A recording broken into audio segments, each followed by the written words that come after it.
Hello, everybody. Welcome to the Paranormal Guys. Sorry, we're running a little bit behind tonight. We've had some technical difficulties. So, hello, Wendell. Welcome. As some of you know, I am still in my remote location, hiding in the Appalachian Mountains for the next few weeks until I get some things taken care of. So, we're kind of running on the backup system, but everything's running good. I've got my wonderful assistant, Cheyenne, to help me do everything. So she keeps me I sane. am also hiding in the backwoods of of the Appalachian Mountains, It's true. but by Yes. choice. I hear you. I hear your frogs in the background. So, well, let's without further ado, our guest Adam is with us tonight. And oh, okay, Adam is with us tonight. Sorry, I'm okay. Um, so. Sorry, I'm trying to do too many things here, Adam. Sorry, Adam is a comic book That's okay. writer and editor.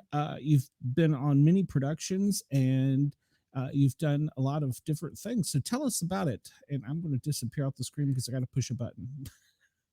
Oh, sure. Yeah, so I'm a comic book writer. I primarily do graphic novels. I've been doing that for probably about, I guess at this point, maybe about 10, 15 years. Yeah, and I've kind of run the gamut. I started out just in college, self-publishing mini comics with friends. It's just kind of a way to avoid the real world. We were kind of seniors and didn't want to acknowledge the fact that we're going to have to get real world jobs. So we figured, hey, let's just collaborate on something and do something. So we started making mini comics, kind of self-publishing them, and like going to the school computer lab, printing out hundreds and hundreds of pages and stapling them on our dorm room floor, handing them out, selling them at comic shops from locally, and then that kind of evolved over time into like getting short stories published in different anthologies, and then eventually, I had my first graphic novel published back in I think 2011. Yeah, 2011, and um, kind of took off from there. I've been doing it ever since. Wow. It's That pretty sounds amazing to start sounds off great. at printing them off at school and selling them that way to where it is now. Yeah, I mean, it was really, it's one of those things where it's just, it worked because I didn't stop doing it. Like, you know, like the friend who I was making them with in college, he, moved on to do other things. He was an artist. He became a graphic designer. He's done a lot of amazing things with that. And I just really wanted to make comics. So I just kept finding any person who would let me do it, like finding any artist who would be willing to collaborate with me, any publisher who was interested in my work. And I just kind of started doing, kind of latched onto them and worked with them. And then eventually, my partner and I, we decided, what, this might be something that we could do too. And so we, about a few years back, I'm going to say maybe about 10 years ago, we went and we started our own publishing company, Read Furiously. And we've been doing that together where we've been, you know, publishing our own work, but also featuring work from, I think at this point we have about 30 different authors that we work with. We do everything from, fiction to memoir. We do essay collections, poetry, comics still. It's really kind of been amazing. It sounds Wow. very, very reminiscent on how my fiance got started. Him and his buddies would have little powwows in the basement, drawing each other's comic book characters and creating their own stories, and then they all went off to do their grown up crap, and he was just like, "Nah, I'm starting my life in comics." Yep. And sometimes That's that's really awesome. all it takes is just that willingness to keep going with it. Yeah. The love for it, and the love for comics, the art for drawing, the art for writing. No, exactly. Yeah. And it's a great medium too, because there is such a collaboration between artist and writer, and you can do such amazing things with it. Growing up, who was your favorite comic? Or what was your favorite comic, I should say? Um, I, I was always into Spider-Man and Superman. Those were probably my top two. I was about to I know say, for that's, some reason, I pegged you as a Spider-Man guy. yeah, yes, yeah, no, I mean, Spider-Man, I think holds, a very special place in every, young person's heart, just because he was one of like the first characters who really was of that age. And, you never really grow out of that love for him. I think that kind of travels with you as you get older, no matter what, especially like seeing him in different iterations. I first discovered him reading the comics, and then in the 90s I would watch cartoons, and then I got really into the Spider-Man video games, and then the movies came out, and you can always discover him in like a new medium that's always really fun to explore. Okay, so two questions here: Okay. I know Tobey what one it is. Maguire, Andrew Garfield, or Tom Holland? Um, you know what? I actually say I, my wife actually makes a very good point on this. Um, if you watch the Spider-Man No Way Home, Tom Holland is actually the best all-around character in terms of he does Spider-Man really well. He does Peter Parker really well. Andrew Garfield did a great job as Spider-Man, but he wasn't a great Peter Parker. And Tobey Maguire was great as an adult. Like I never really brought into him as Spider-Man in the original Sam Raimi's movies, but seeing him as like that older, more mature version of Spider-Man, I think he really did a great job there. He like that was kind of like the perfect version of Spider-Man for Tobey Maguire to play. See, I felt like Tobey Maguire did a better Spider-Man, but like Tom Holland was a better Peter Parker. It's kind of like our debate on the different Batmans. Like I feel like Yeah.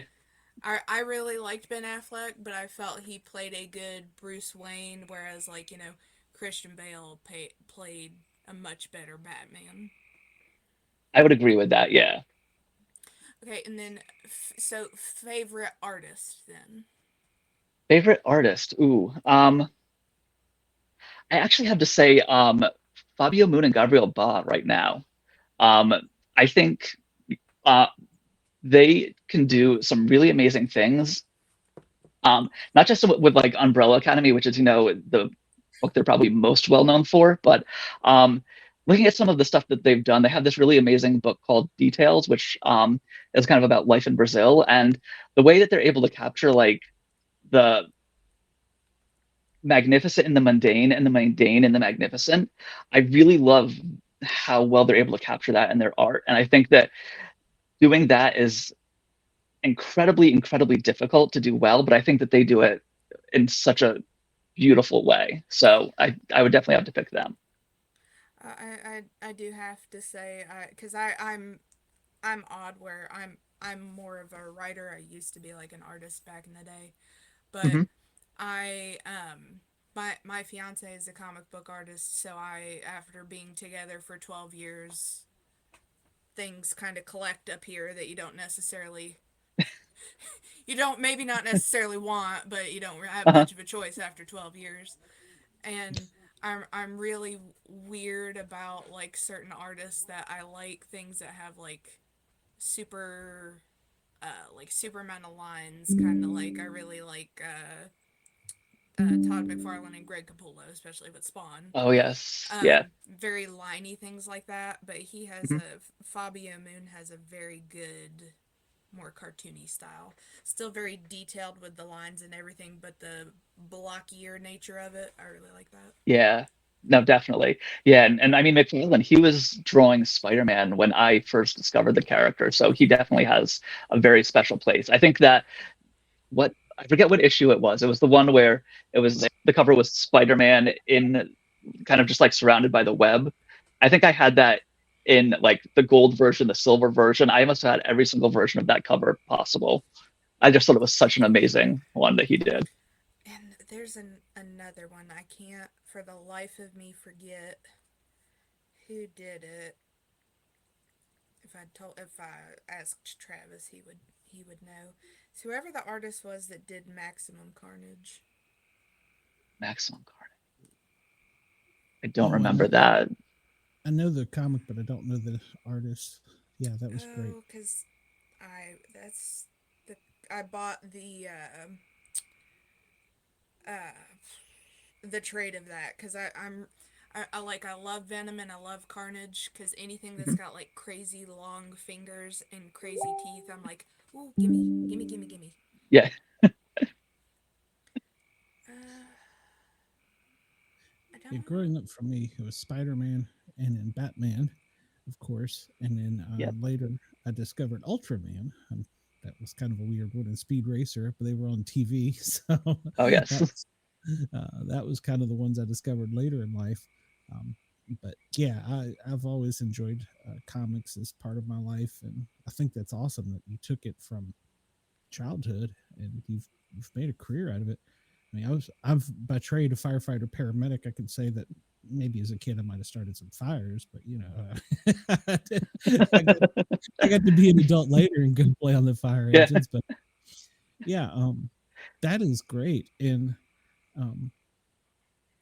I mean, I'm trying to think what would be if you could draw any particular one of them as a child growing up, and you could go back and nostalgic do it. Do you have an episode? Do you have, or not an episode, a book that's special to you? Because I know a lot of people I talk to, they're like, oh, I like Spider-Man number 300 or whatever, and it meant something special to them, and they wanted to go back and redo it in their image.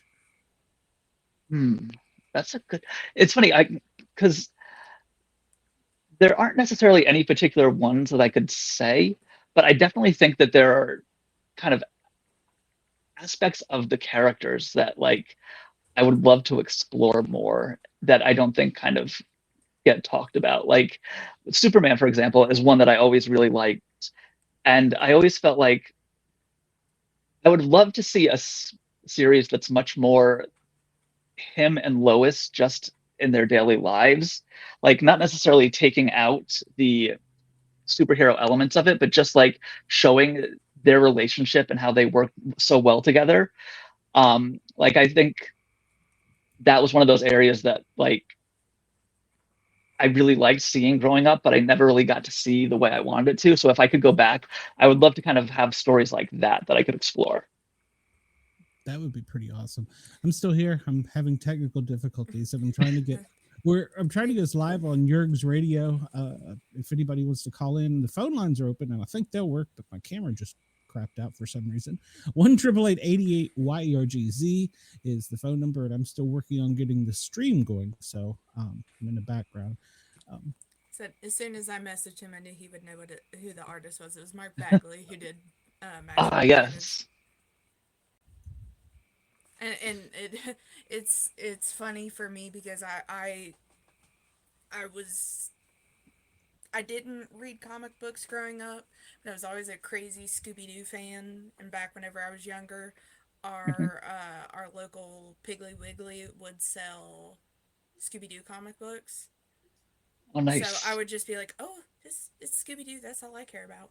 But so I got the trade for Maximum Carnage, and I'm like, I'm just looking for it because I want to see all the crazy teeth. That's a good one. Yep. Yeah, that's actually something that we don't see as much anymore. I mean, that was where I used to get most of my comics, was just at the grocery store, and that's now it really has become a thing where it's, I mean, you see it sometimes, but it's much rarer than it was growing up. Well, and I mean for years and years too, though, after they took like, regular comic books out, you could still get like I know at our local supermarket down home, you could still get Archie there for years. Oh yeah. Archie, I almost forgot about them. I never could because it was always right at the checkout. Like right above the candy, it had the little Archie's comics.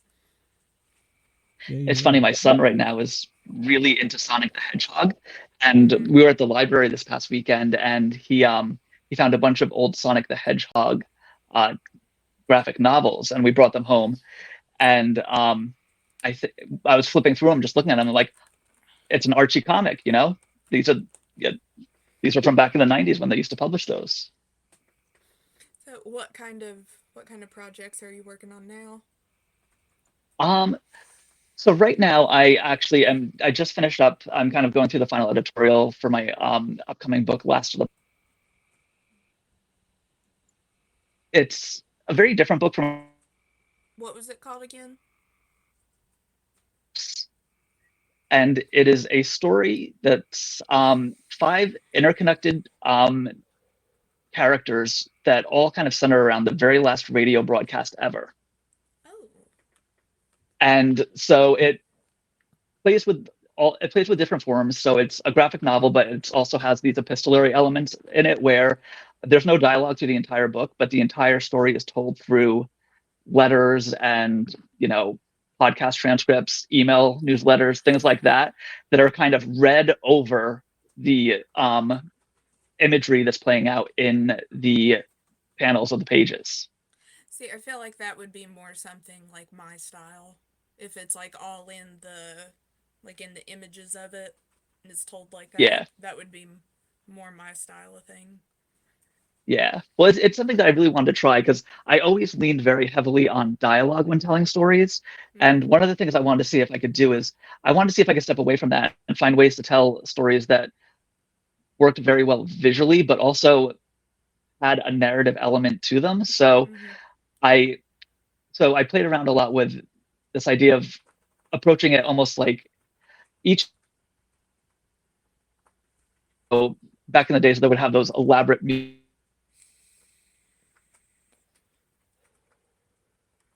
over it, and you would get these kind of like two different stories of the lyrics of the song and the visual of the story playing out. And I really wanted to see if I could kind of try and capture something like that within the panels of a comic page. That's really cool. I really like the idea of that. Well, thank you. Yeah. It, that it kind of like you saying that kind of gives me like an idea that it would like be really cool if you could do that, like it not be like regular dialogue through the whole thing, but more like if you set it kind of in like poem or haiku format through the whole thing. I played with that a little bit. I did one of the chapters I open up where I tried to tell an entire relationship through just song titles. Mm. So I it's was thinking like if you could do it somehow with like song lyrics too, that would be neat. yeah. So it's like I kind of started like it starts off with the book of love, we found love, and then it ends with, love will tear us apart.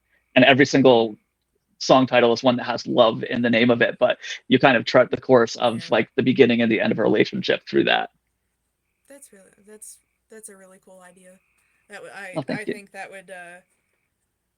would definitely be something different, especially for like I have always loved to read, but as I've gotten older, my attention span can't hang on to something.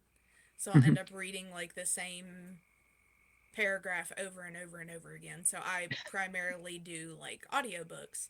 So I think Yeah. the more for the people more on the ADHD side with that, you'd be able to keep along with it a lot better if it's all visual and just told through. Is one of my favorite authors um did I believe all of her books are like this.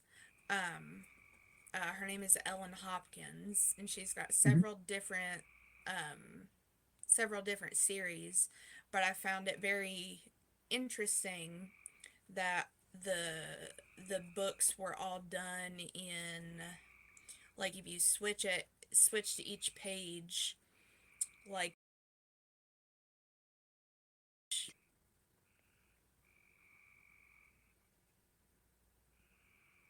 Oh, say here something, is Glenn. is we. Okay. I was just making sure that we could hear everything. I have no idea what Uh, happened. I have no idea. Adam, I apologize so much for this. that's okay. I have not ever had it do this. This is new. That's fine. No worries. It's I live. have I What have happens? I have one of her books here, and I think it's because the book looks like it'll be very long, but like one page is just that little big of Oh, okay. Yeah. um. I always remember there's one in like the second book of this series. It's in the shape of a T, so you have to Mhm. watch how you go along and read each of them, and they're Oh, cool. almost in the Crank series is based on her daughter dealing with addiction, and Mhm. it's all poetic how she's written it. There is dialogue and different things going on there, but it's very poetry heavy. and it's just so beautifully written. Yeah. And I think that's one of the great things too, is like one of the things that comics taught me is like playing with form is just, it can be just as much a part of storytelling as Oh like yeah. the words on the page. And I think that was one of the things that really drew me to comics more than any other thing, is just like you really get to play with like visuals as much as, text. And sometimes the counterbalance between the two, like having the text complement the visual versus having there be dissonance between the two, it really just adds so much. You, the the possibilities are really endless too, because I mean I know like whenever I'm like Travis will have me come look at something, I'm like, well we'll do it this way because it conveys the scene better, and he's telling me that oh, eyes and faces have to be posed a certain way to like lead to the next panel and everything, and I'm like, Yep. no, that's not the important part. People are going to know which way you got to read it. I said, but like there's so much more that has to go into like writing to convey an emotion or what's going on, but like in whenever you're drawing it, there's that like a big chunk of it that you can take out because you can express how angry somebody is just in that one panel than having like 3 paragraphs explaining it. Exactly. Yeah. But And but actually, I love everything that you're playing around with though. I think that's yeah. genius. Oh, thank you. Yeah. I remember reading once somewhere that someone said that comics is the truest connection that you can make with a reader, because with something like prose and poetry, you're limited to how well someone can interpret and visualize in their own imagination what they're reading. With something like film, you're limited to technology, what can be rendered on the screen. But with comics, because you can kind of go back and forth with the artist's work and I get it have to no be as idea close what's as going on. possible. I was just gonna run with it. Yeah. Yep. Yeah. One of the programs is not cooperating in the background. Can you all even hear me, by the way? It keeps killing my camera, apparently. So, Yeah, we can Yeah, hear we, you. we can hear you. Yeah. yeah. So, we're not on Jurgen's radio. So, anybody who wants to call in 1-888-88-YRGC, the phone is still up, but the program apparently does not want to cooperate tonight. And I think that's what's killing everything. So, Gotcha. I'm so sorry, Adam. So, we're not live on It's okay. Jurgen's radio, everybody. And I, We'll be all right. I mean, I don't know what I'll do with my camera. I'll fix that in a second. So Jeff asks, is there any book or mythology I can't talk, that you'd Pantheon. like to, that's the word, that you'd like to tackle as a That's a good comic? question. That is. Um, From Jeff, that doesn't surprise me. I think actually, I mean, my son has been really into Egyptian mythology lately, and it's one that I never really read about growing up. I was very into like Greek mythology as a kid, but learning the stories that as he's kind of learning them as well, I think it's a really interesting one, and I think that would be pretty cool to explore. I don't know how I would do it, but I think that might be It's fun. funny. I was thinking like the same thing. I'm like, well, you've got Greek mythology, but then you've kind of got you're heading into Thor territory, but like the Egyptian mythology would be very interesting. I got really into that as a kid with like how the process of like how they make mummies and everything, and I Hmm. feel like it was a I think it was Moon Knight, a clip from Moon Knight that I saw that like that was the first thing I had seen. I think that was more into Egyptian mythology. It had a Okay. really solid concept behind it. Okay, we're all still here. It had a very solid concept, just their execution of it wasn't as good. There's like the Okay. CGI that they had behind it kind of made it kind of crappy. But Yeah.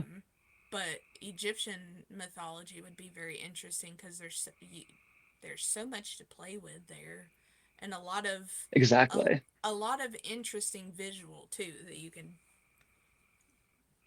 tweak and mess around with. No, definitely. Yeah.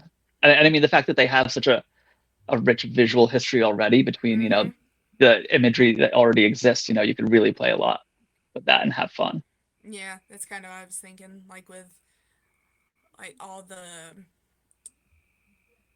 different things that they have in the hieroglyphics and all the different kind of stuff. You could that would definitely be a project to take on of all of Yeah, Egyptian mythology, but it'd be a very visually pleasing one.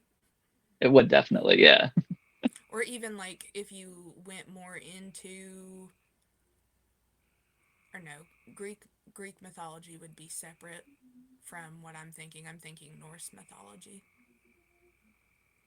And Norse is more Thor, Odin. Yeah, That, that's what I was. It was just coming yeah. back around to me. That's Oh, not okay. Greek mythology. But even if you did go into Greek mythology too, like make your own different version of Hercules, I guess would be very cool. I don't know if that's already been done, but Jeff says Egyptian is sort of Greek in Babylonian, very administrative state more than the city states. I'm not sure. I have heard that. I know what he's talking about. I feel like I have heard that. Especially with all the different little like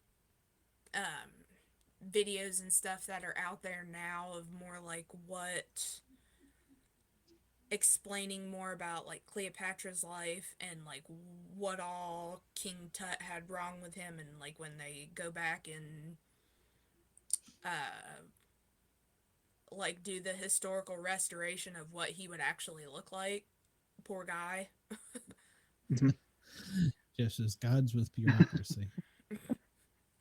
Yeah, I guess pretty much. So Adam, the project you're working on right now, is it completed already and out, or is it soon to be out?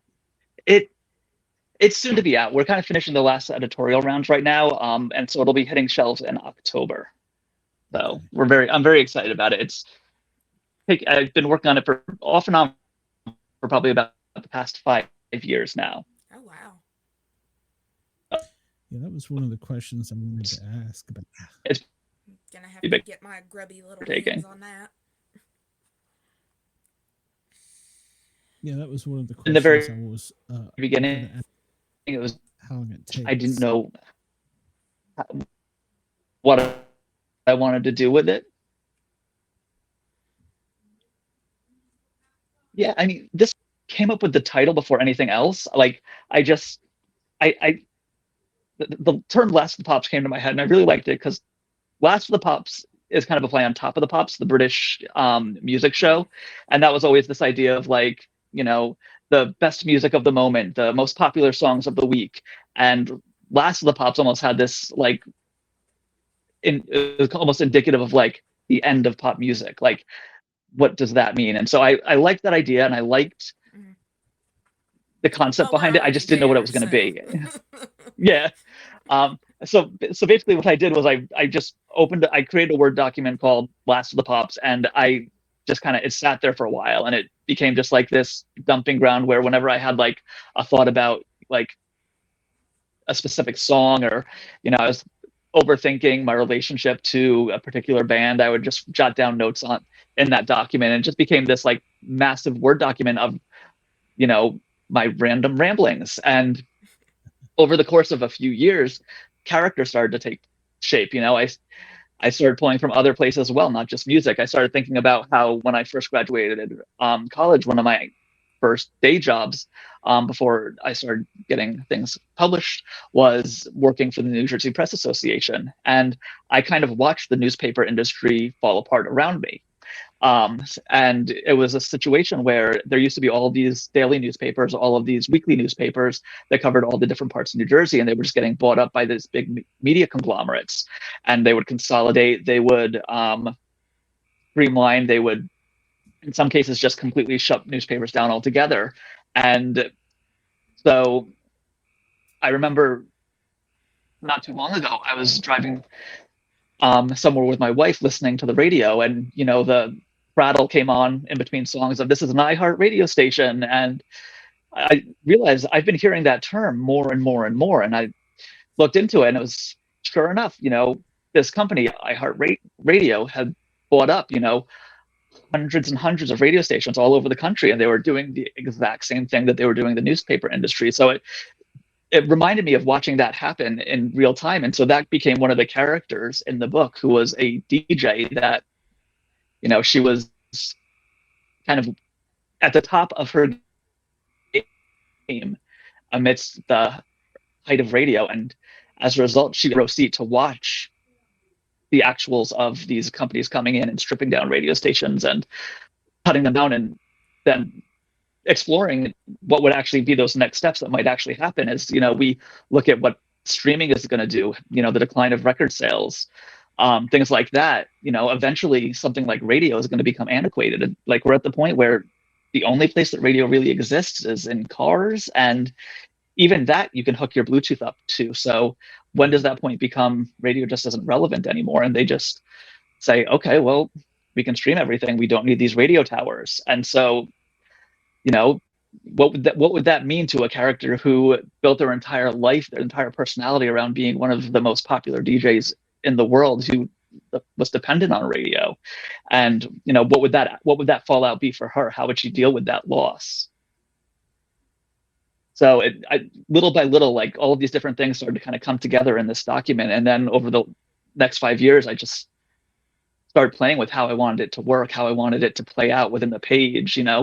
It took different forms. At one point, it was just going to be a novel. And then I realized that there are some really great visuals that would work well with it. And I really said, you know what, it makes sense to do it as a comic, but it can't just be a regular comic. It can't just be something where everyone's talking to each other and we're watching these things happen. There has to be some other element to it. And that's kind of how I came up with that idea of the epistolary storytelling, where everything is kind of trying to play out like a music video, where there are these different narrative elements that are kind of being told over a completely different or a completely similar visual story that's playing out on the page.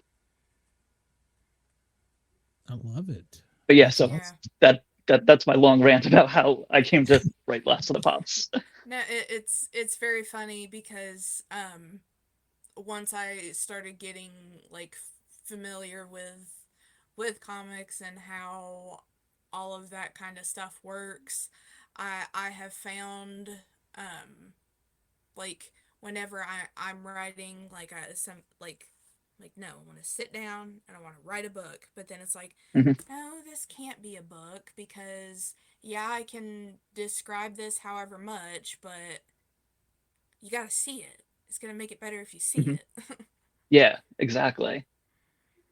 You can use however many fancy words to convey it, but it's not going to be proper unless you can actually see it.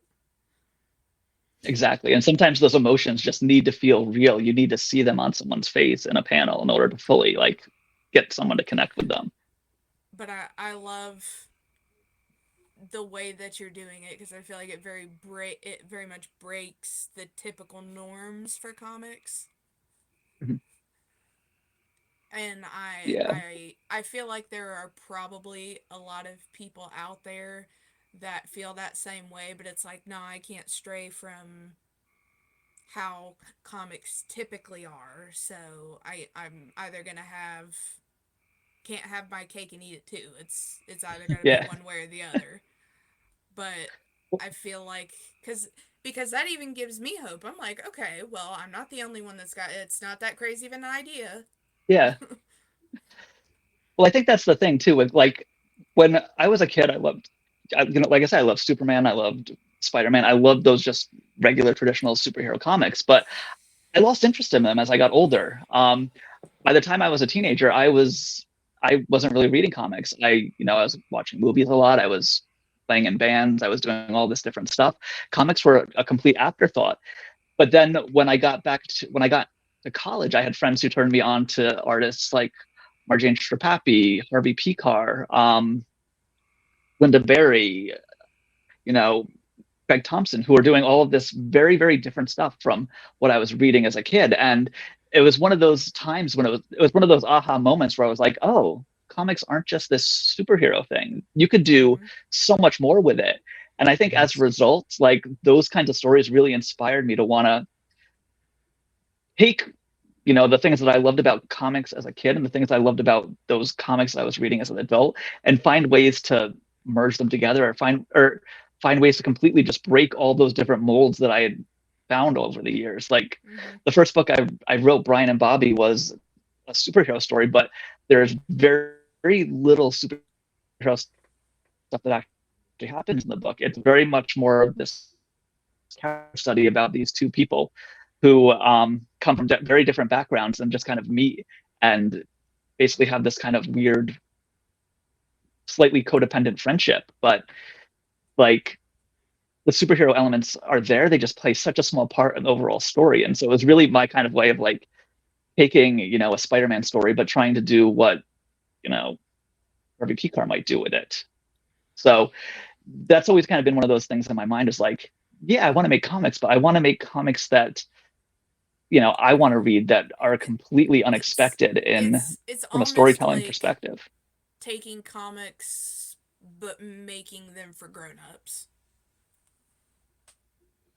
Exactly, yeah.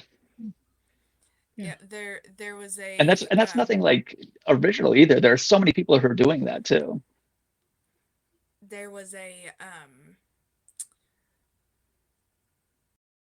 it was a web comic for a company called the Web Comic Factory, and it was something the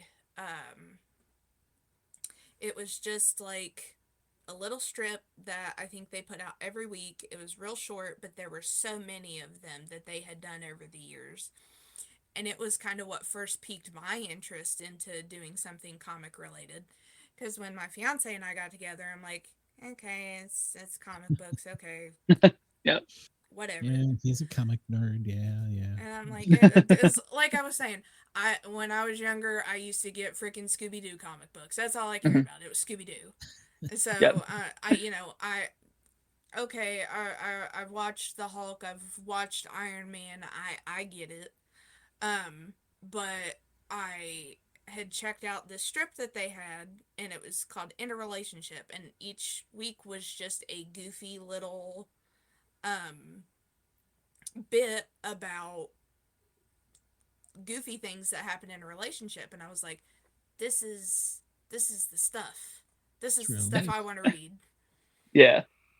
Because whenever I like to have that, serious bit of writing, but maybe have like that dark goofy undertone, or it just be something completely goofy altogether.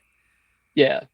Because like I have 95% of a children's book written that is twas the night before Christmas, but it's in the perspective of my hamster. What? Yeah. That sounds fun. For the longest time I had hamsters for years whenever I was living back home, and it's all from the point of view of like where my hamster's cage sat in perspective to my bed, and it worked out like a dream. That's pretty And cool.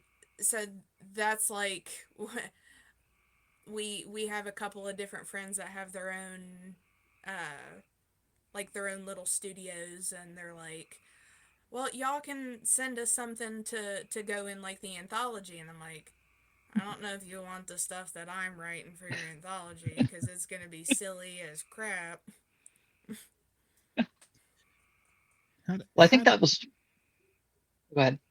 No, I was just going to ask, during the COVID period, how did that affect you or any of the writing you were doing? Because I've talked to some people, and it basically made them laser focused.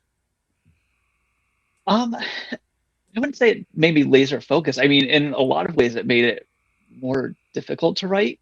Um, like, you know, when COVID hit, my wife and I had a 2-year-old son, and we were trying to manage, you know, all the things that we were doing in the publishing company, all of the other work that we had going on, and also kind of just making sure that we were active and attentive parents as much as we needed to. And so writing really became a chore. Like it became one of those things where we tried to find time to do it, but we couldn't always. Like I admittedly though, I ended up actually writing most of Last of the Pops during the COVID lockdowns, but I wrote it like on my phone as I was trying to put my 2-year-old to bed. Like I was sitting there waiting for him to fall asleep in my arms as I was kind of like trying to write out panel descriptions and things like that on my phone. Um, so it was definitely one of those situations where we became stretched so thin that writing just wasn't as much of a priority. But oddly enough, COVID actually was one of, well, something that happened during COVID, I should say, was one of the kind of the linchpins that finally helped me figure out how I wanted to approach Last of the Pops. And it was a friend of mine actually who was a stand-up comedian, and he started a podcast during the lockdown called The Lonely Jukebox. And what it was apparently in our hometown, he found this one bar who had a jukebox, and it was one of those modern jukeboxes where instead of putting the coins in, you have to download an app and you pay $1 on the app, and then you can pick the song to play on the jukebox. So during the lockdown, everything was shut down. Nothing, all the restaurants, all the bars in our hometown were empty, and one place forgot to turn off their jukebox. So he discovered this, and he discovered that if you go into the app, I think it was the Airport Pub and Grill or the Airport Inn or something like that. But the jukebox was still running, and so he started a podcast where people could call in, donate money, request a song, and the money that he made would go towards supporting wait staff and restaurant staff who were out of work because of the lockdowns. But then he would play the songs to this empty bar that even he wasn't in. So it's not like he was in there listening to the songs in an empty bar. He was at home, and the song was off playing somewhere where no one could hear it.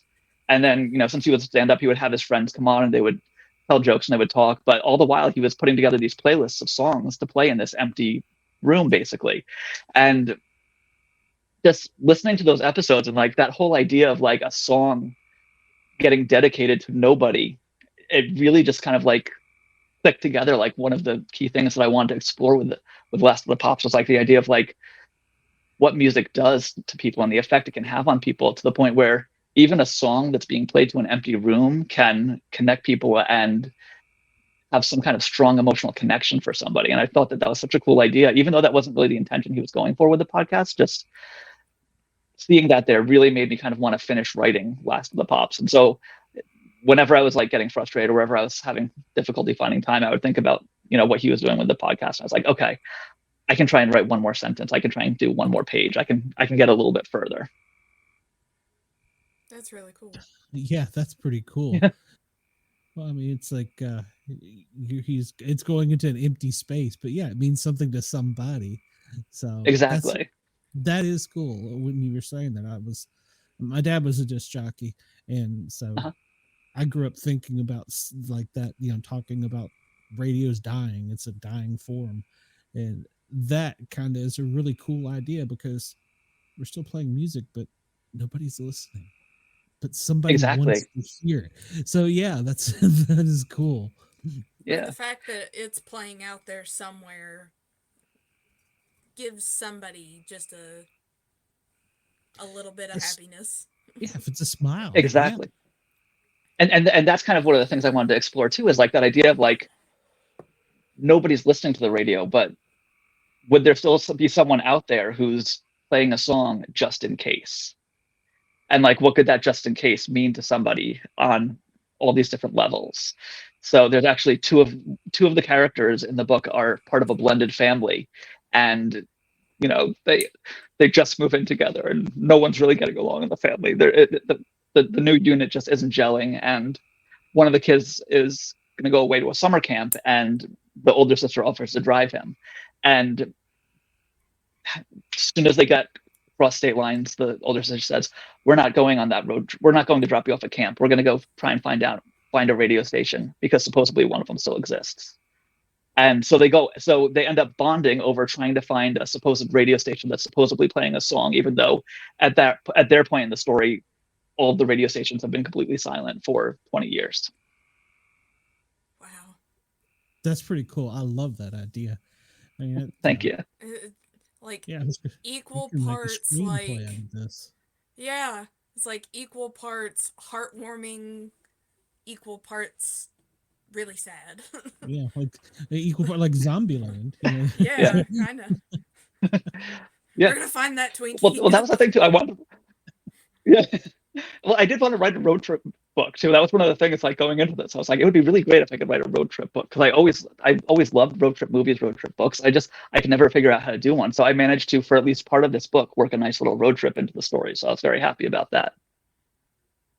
That is pretty cool. Can't wait till this comes out. Yeah, I was gonna say Well, thank you. when this comes out, you're self-publishing, but will you have it available anywhere else or? Well, it's not self-publishing. It's going through Read Furiously, so it'll be available.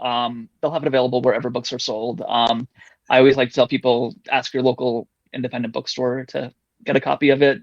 But I mean, you can get it on bookshop.org, Barnes and Noble, Amazon. You can get it at whatever your book purchasing medium of choice is. Okay. Yeah, a local store. And that was another question I was going to ask. I'm sorry, I've had all these difficulties. What are That's your okay. thoughts on comic book stores? Do you think, I don't want to say they're dying, but I see fewer and fewer of them, even though there's a greater selection of comics available. Yeah. See, I think one of the difficulties with the whole comic book shop situation is that there are different types of comic book stores nowadays. And the thing that I found is, there are comic book stores who are very much like the ones that I grew up with, where they have, the latest Marvel and DC books, and that's kind of it. That's what they were successful at selling for so long, and they can't really figure out how to change course. And then there are comic book stores that are very much kind of community centers, like the local comic book shop that I go to, Final Boss Comics, over in Lawrenceville, New Jersey, which is an amazing place. And I highly recommend anyone within driving distance goes to visit them. But they have so much available, not just in terms of like what they offer, because Floyd and Griffith, the guys who run the shop, have incredible taste in comics. So they will have not just the traditional stuff that you expect to find in shops, but so many undiscovered things that like you might not know about, that it's always incredibly fun to just browse through the shelves and see what you find. But they also just do so much within the community. Like they do huge events for Free Comic Book Day. They have book clubs. They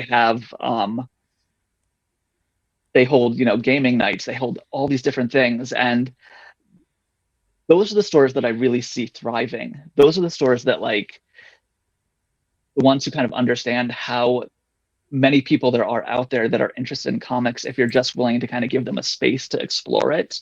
And they're the ones who kind of put themselves out there, not just to sell comics, but to kind of be a welcoming place for anyone, because for a long time, comics was a medium for outcasts. That's how Yes. comic book shops used to be. Yeah. And it's the fact that there's still those stores that are doing that, like, they're the ones that are succeeding. So we are seeing kind of a lot of comic book stores fall by the wayside, but the ones that are staying are the ones that are really kind of true to that idea, and they're the ones that are going to be around for a very long time. I hope so.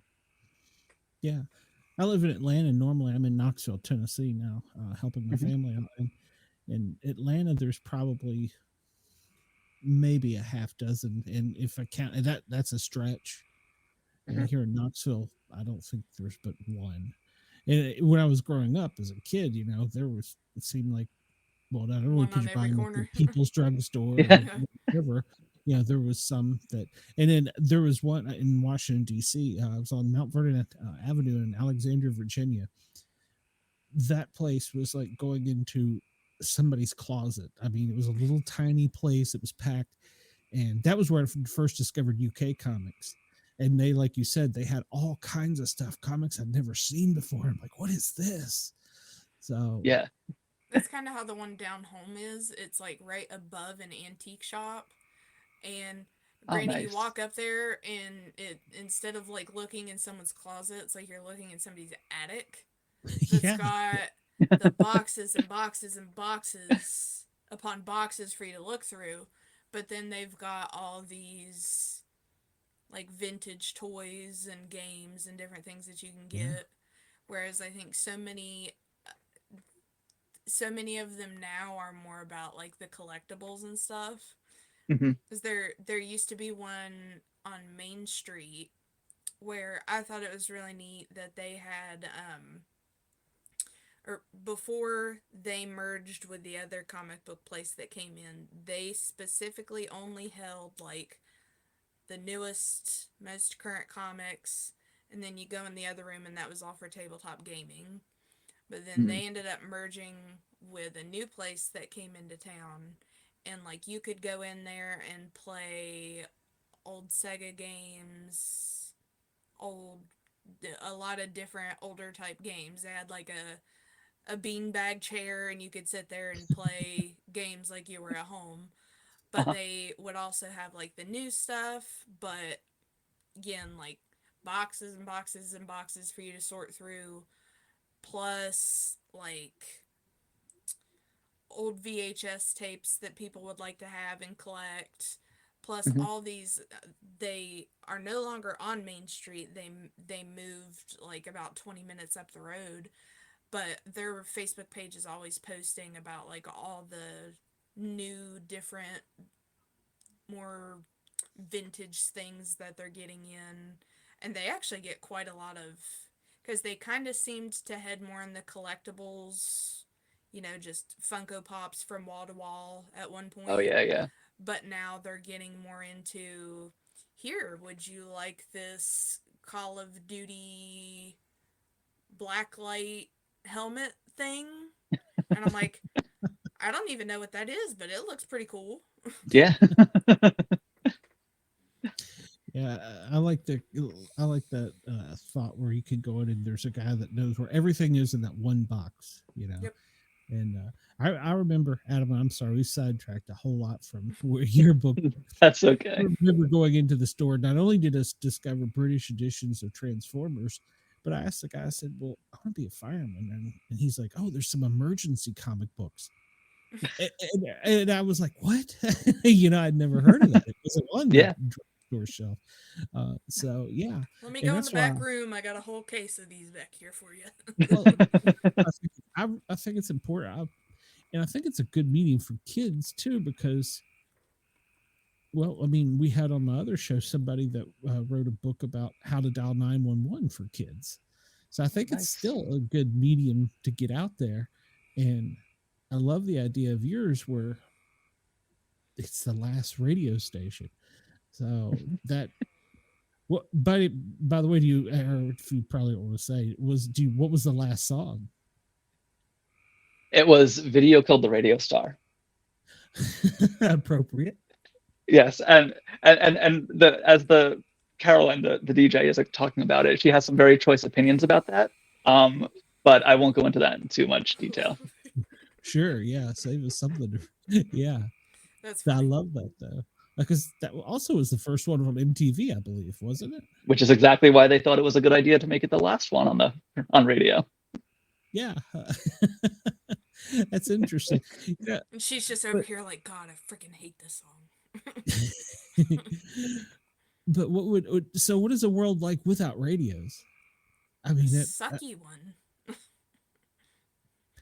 yeah, I mean, I'm sorry. yeah, I would say, what is a world like without radios? I mean, I just can't imagine. I know the talk is here lately. We're going to cut AM radios out of cars, and Yep. I think they fought back and they got them to where they're back in. But what is a world like without that? I can't even imagine that without that medium. Well, and I think that's one of the things that you don't realize is that, like, it's going to happen in a way where you don't even notice it. Like, It'll it just be ever Bluetooth. so slightly come the years. Exactly. Yeah, it'll be a situation where there's this gradual fade out, and then all of a sudden, radio stations are just, there's maybe just one or two shows that are, Radio's gonna turn into recorded in one Blockbuster. place. Exactly. Yeah. And then, before long, it's just a bunch of radio towers that are really just being signal boosters for one station that's kind of stretching out over everywhere for syndicated programs. And then, you know, they're just going to switch over to a streaming app, and it won't even matter, because at that point, anyone who would have been listening to the radio will have already switched over to, you know, using their phone in their car and not really. That makes me really not want to listen to my streaming services through the car now. You know, I struggle with that a lot. Well, I know I'm a ham radio operator too, and I always remember listening to the shortwave radios and hearing international stations, and you don't even hear those anymore. I mean, like Radio BBC, Radio America, they're still out there. They stream. Yep. Yeah, and that's actually one of the things, because over the course of the years that I was writing this book, I was also doing like a lot of different research on radio and podcasting, streaming, things like that. There's actually a website called Radio Garden, where it's a map of the globe, and you can basically go anywhere in the globe, pick a point, and any single radio station that has a stream available, you can listen to it. So there'll be days when like I can't sleep, and I'll be at like, let me see what music's playing in Kenya right now, and I can just swipe over on the map and see if anyone's streaming something. Yeah, I wonder if I love that. I wonder if it'll turn more into like kind of like Thin Rock is, or where it's like all on.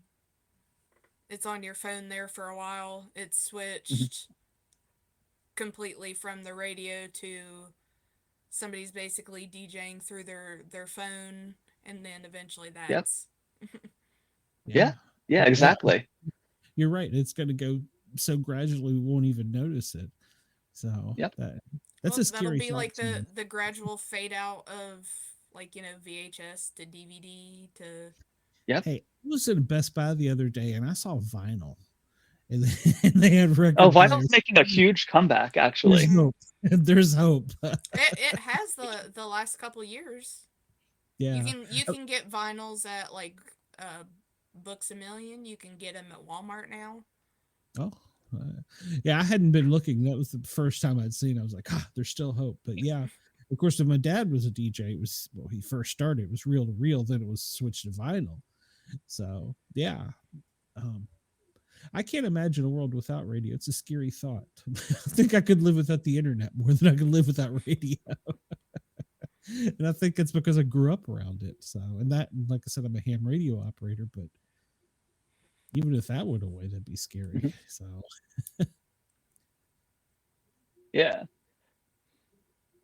Well, I think that's the thing too. Like, speaking of vinyl, like,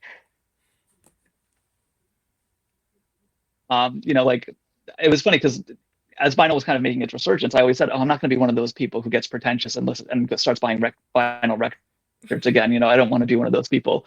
And then when my son was born, I really wanted to kind of introduce him to the music that I always loved. And so we would have like music time at the end of the day before he went to bed. And so I'd pull out my phone and I'd try and play a song. And at 2 years old, he was already like, oh, time to play on Daddy's phone. And he started tapping through songs and things like that. And I realized it was like, this isn't a good way to introduce music to him. And so I ended up going out and buying a record player and a couple records. I was like, he's not going to be able to click around on this. He's not going to be able to, you know, just fast forward through songs if he doesn't like it. You know, this will be a way that I can introduce music to him in a way where he kind of has to slow down and listen to it. So I ended up starting a vinyl collection specifically for that reason, is that the technology, you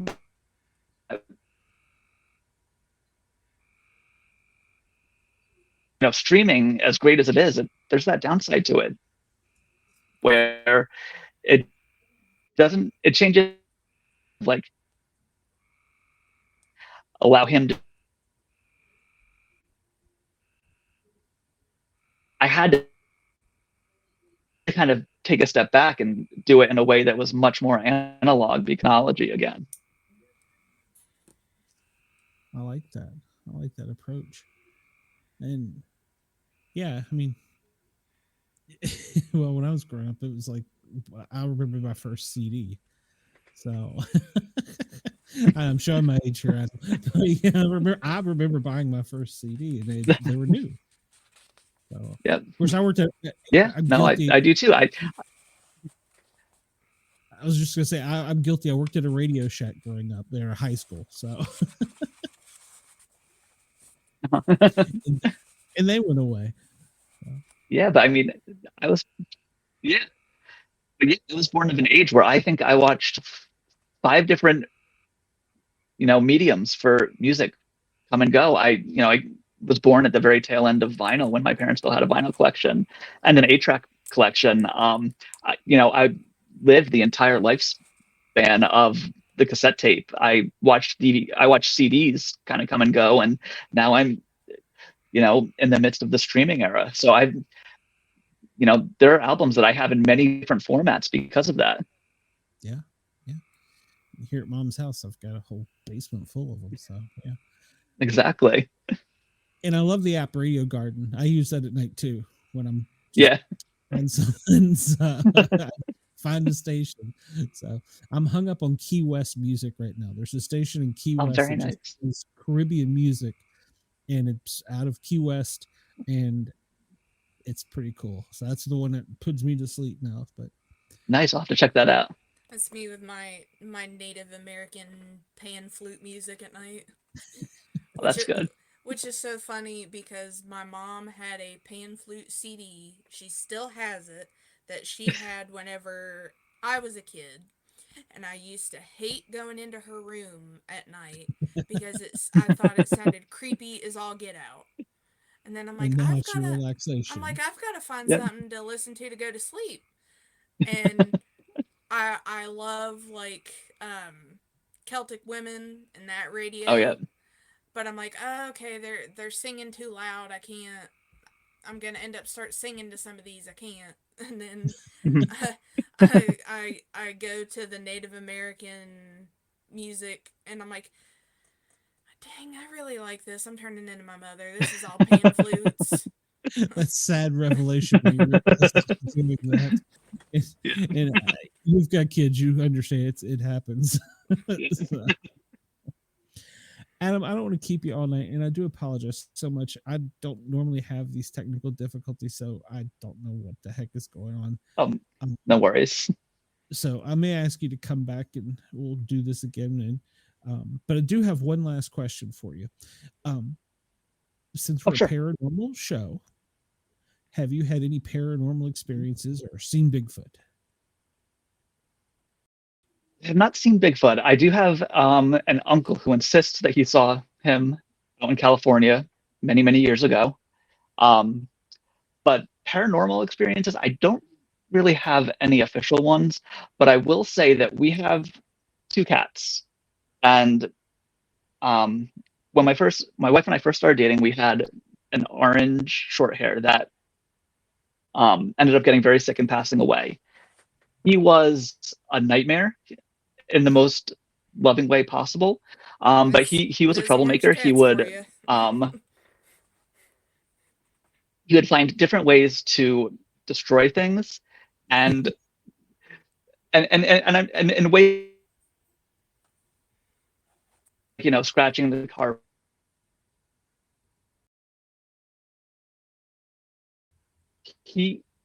After he passed, we got another cat, and then when my son turned 5 years old, we got him a kitten. And every single one of those cats has managed to copy the way that the destructive tendencies of that one cat. When I first started. He's teaching them the ropes. So my wife insists that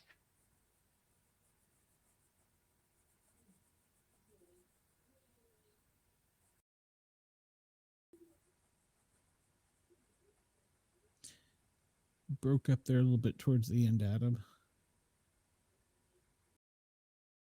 He's frozen now, I think. That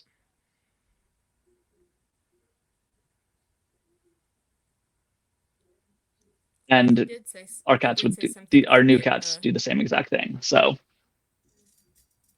I don't know how. Just his it's not the most exciting paranormal story.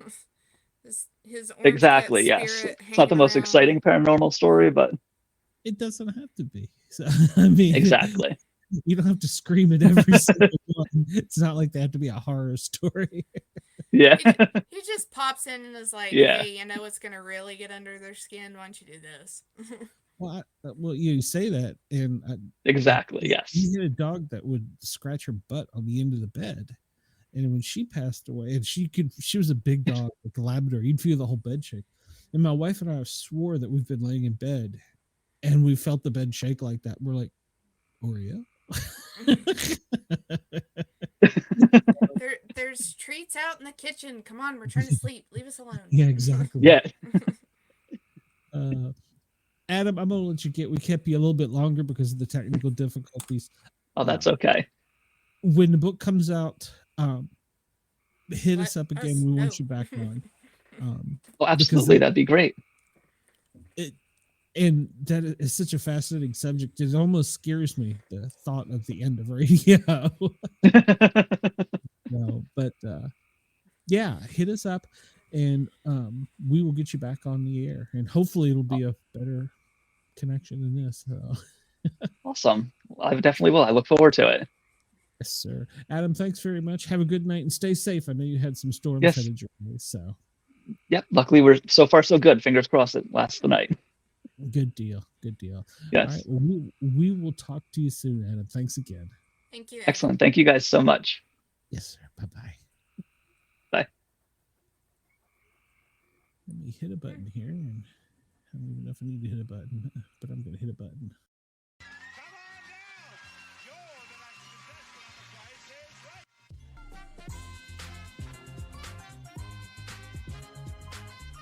Hi, Rich Fields here, and come on down. It's time for the Sportcat Show.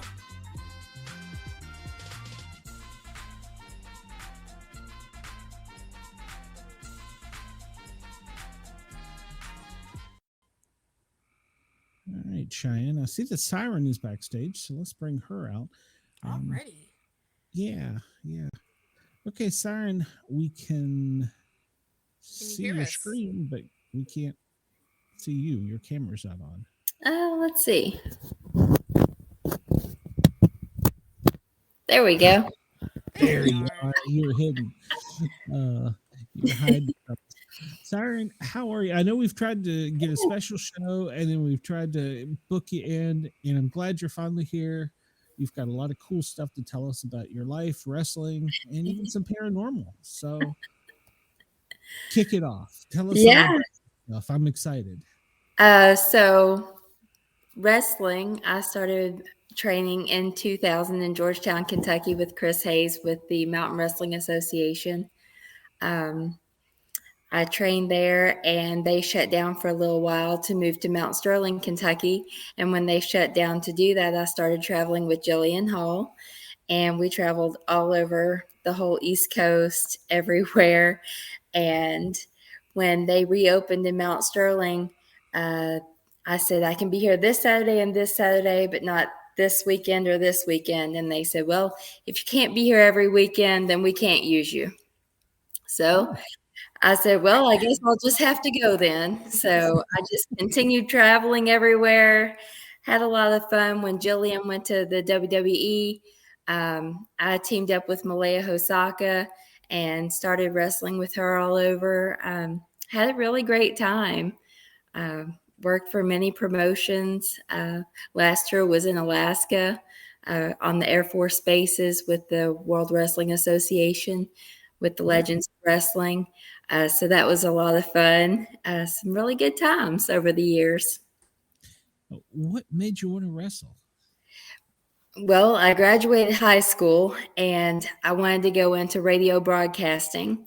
So I went and applied for financial aid and everything, and that got turned down because it was only a 2-year program. And my family couldn't afford to actually pay for me to go to college. So I was just kind of stuck. And I was going to wrestling shows every Sunday night. And the announcer came out and he goes, do you want to be a pro wrestler? Call the hotline. I was like, well, what else am I going to do at this point? So I went to wrestling school. Wow. Is wrestling school about learning just the techniques and moves, or is it also the acting. Well, acting's not right, but putting on that persona. Right. You have to like come into your character a little bit, and I was always the bad guy or heel here in Kentucky, and I'm I'm very soft spoken. So that was very challenging for me. I was only a heel here in Kentucky. Everywhere else I was a baby face.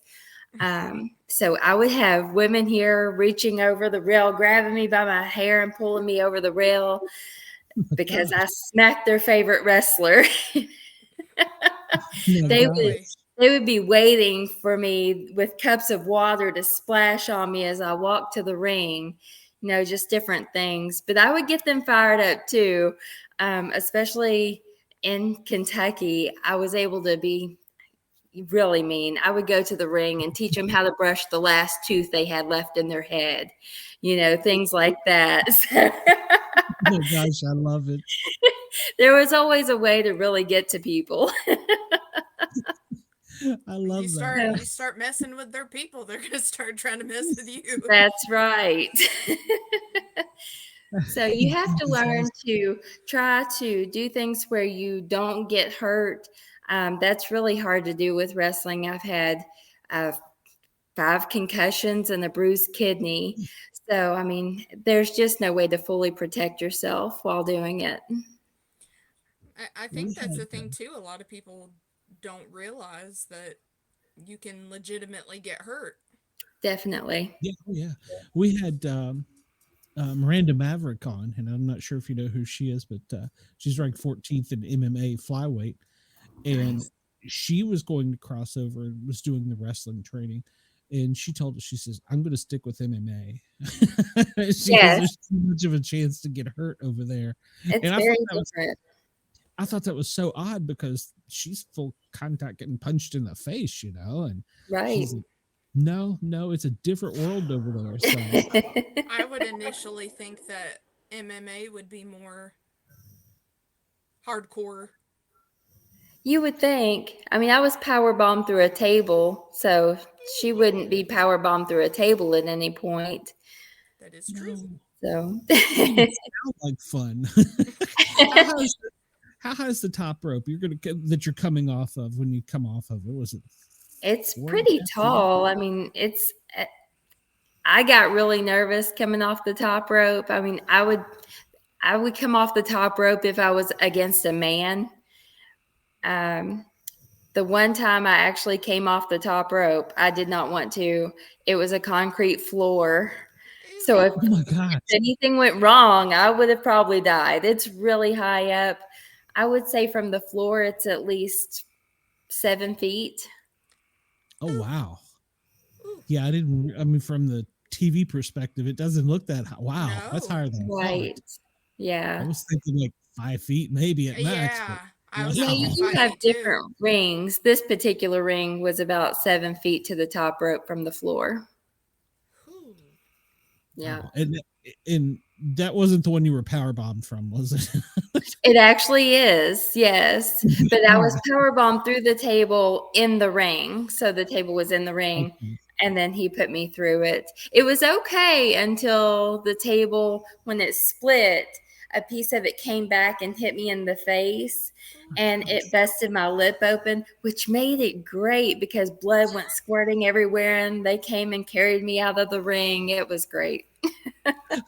Great Made TV, for a good just show. just a little less great for you. Yes.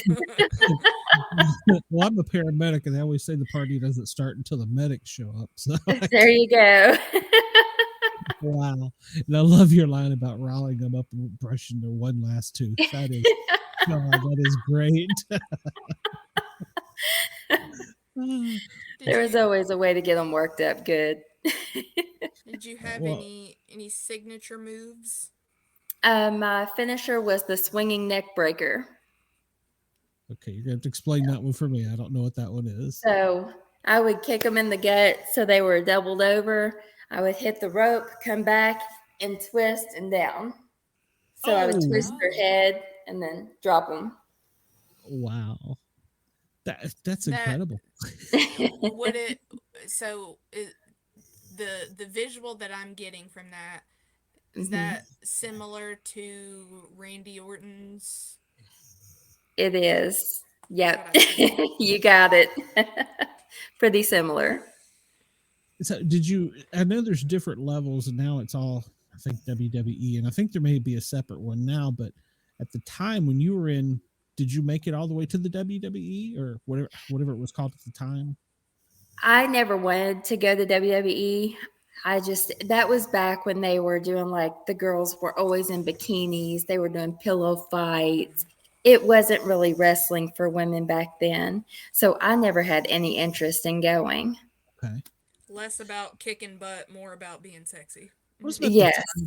the time, I'm not gonna try and guess your age, but I'm thinking it's probably about the time that MTV got involved with wrestling. Is what I'm thinking of. That was right after I stopped wrestling in 2005. I got pregnant with my son, and I was actually I was good friends with New Jack, and we were actually getting ready to fly to California to talk to MTV about everything. So it was right before that. Okay. Wow. And then you could have added your love of radio broadcast in there. So. Oh yeah, definitely. Did you ever get a chance to do any broadcasting by any chance? I did not.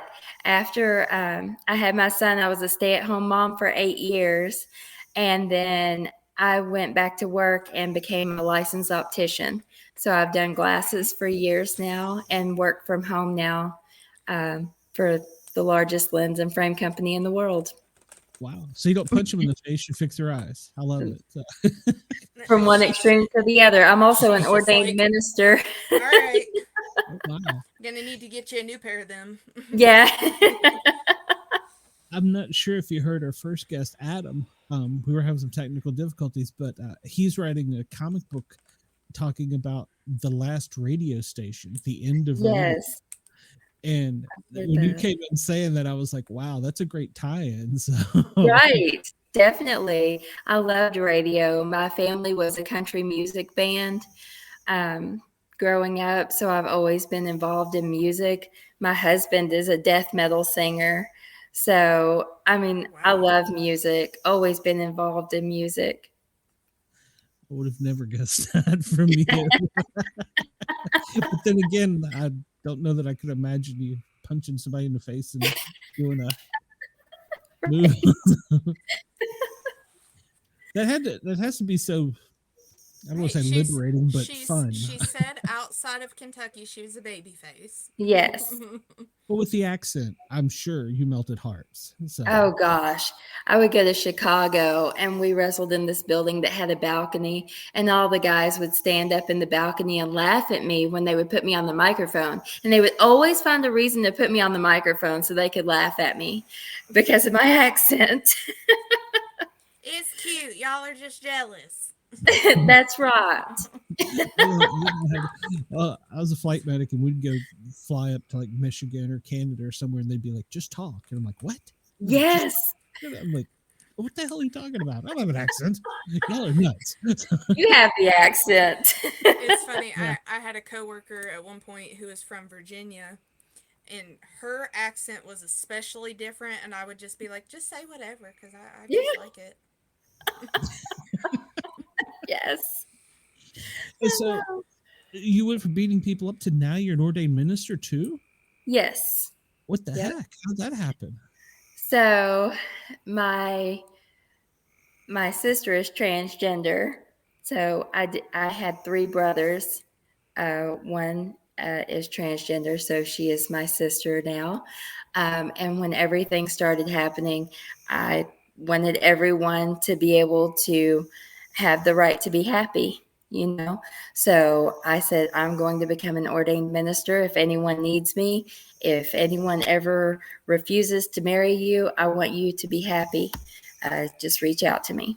So I became ordained that way. If anyone needs me, I'm here. I have several girls who have reached out through social media because like they don't have moms and they just need somebody to talk to sometimes. So it's kind of combined into my own little ministry, I was gonna kind say of. you strike me as the type that would have the shirt that says "Free Mom Hugs." Yes, that's me. And a lot of ministers don't look like me. I'm covered in tattoos. So Jesus. yes, I feel like I can be more relatable to some people, and they can be open with me, and I can talk to them, and they just feel more comfortable with that relationship. That Yeah. is so awesome. Yeah. I know. We usually go out on a radio station, and for some reason we're having technical difficulties tonight. And one of the new ones was Rainbow Radio.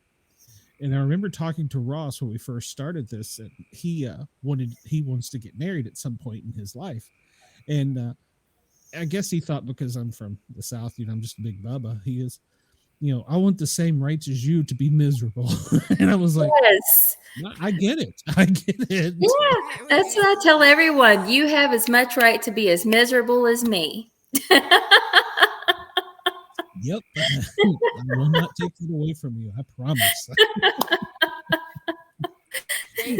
They can come out the holler with me and be miserable out the holler in West Virginia too. Yep. Yeah. Are you still in Kentucky, Syren? Are you still? Yes. Okay. Yep. Still here. I live in a little place called Nonesuch. It's Nonesuch place. Nonesuch. Yep. It's actually in Woodford County, where Woodford Reserve is made. Oh, nice. Yeah. Nice. So we're on the Bourbon Trail. Very nice. Something I've always wanted to do is the Bourbon Trail, to be honest. We're right on the Kentucky River. It's in my backyard. That's cool. So your full-time job is optician. You are ordained minister. Do you still do any wrestling or anything like that? Or no. Do you miss it? Do you want to do it? Or I really miss it. It's very addictive. It's a great stress reliever. So I'm like, oh, I'm gonna have to get a punching bag or something now and just take it out on that. Yeah, you miss it. I miss the fans. Great fans. I mean, it's the greatest fan base in the world is professional wrestling fans. Very devoted fans. Yes, I was at a show and I'm walking to my car and this kid comes running across the parking lot and throws his arms around me, and his mom's like, I'm so sorry. I'm like, it's okay. I'm a hugger too. And she was like, oh, thank you so much for being so nice. We drove 6 hours to see you tonight.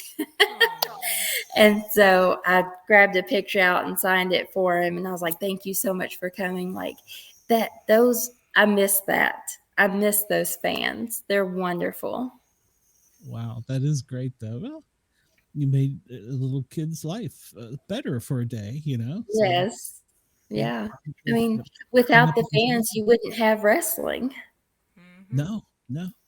And, the weird thing is, I was thinking about this the other day, is I don't watch it very often anymore, but they're all going to move it to Netflix. I'm like, I don't know if I'm enough of a fan to go to Netflix. So I'm wondering how that's going to transfer. Yeah, they're all moving all of it to Netflix. I don't watch it anymore. It's so different. Like even from I watched it back in 2010. Mm-hmm. Around that area, and even from 2010 to now, how different it is. Yeah. It's crazy. It is. My last show, they were like, what's your finisher? And I said, the swinging neck breaker. And they were like, that's not really a finisher anymore. Excuse you? Yeah, I was going to say, so yeah. You want me to try it out then?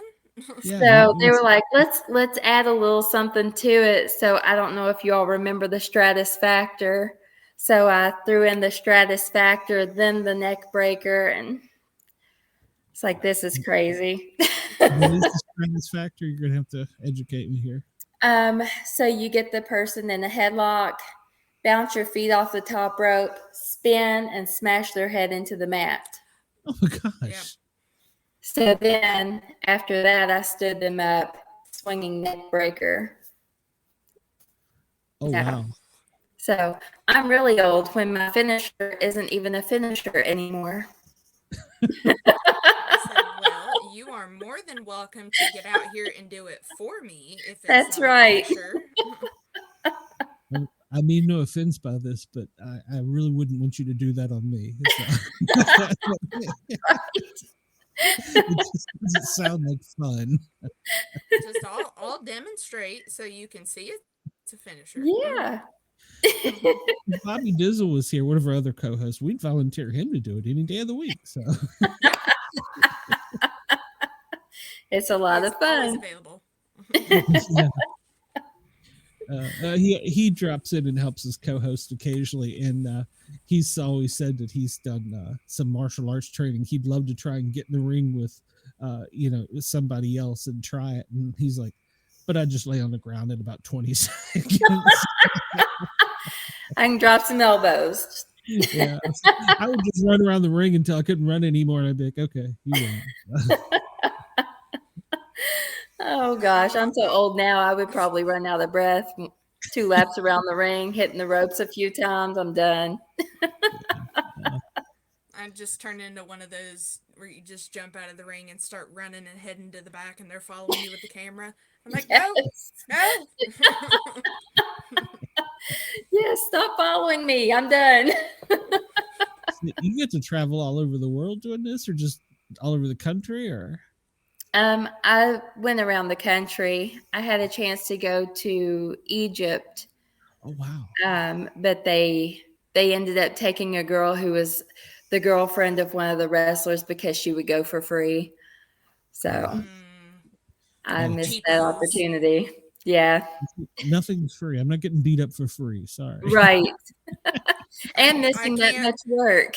I can't pay my bills with exposure. Right. Yes. That's like when you get hired with a company and they're like, oh, we're only going to pay you this much because we have great benefits. I'm like, benefits don't buy groceries.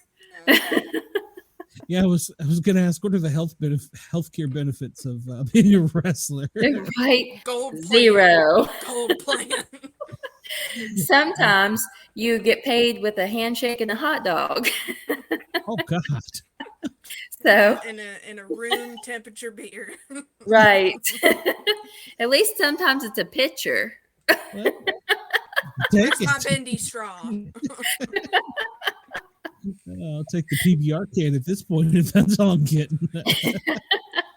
Yeah, it's funny. So many different places like that are like that now. Yes. When it comes to their benefits. Like, Mhm. I love my pets and all, but pet insurance isn't really an incentive for me to work. Right. Yes. Their credit is good for pets. Yeah, my wife works at an insurance company. That's one of their new things. I'm like, what? You pay $35 a month so that my dog can get a teeth brush once a year? I'm confused. Right. I'm so confused by this. Maybe I'm just getting too old. Yeah. No, even I looked into it even for ours, but pre-existing conditions. Right. Well, Yeah, that's how mine would be because I have a white dog. So he has like allergies. He's on allergy medicine. I would never be able to get him insurance. I looked into it for my dog has both the of sugars. Ours. Yeah. It's his sugar. Ours at the time, one had diabetes and the other has seizures.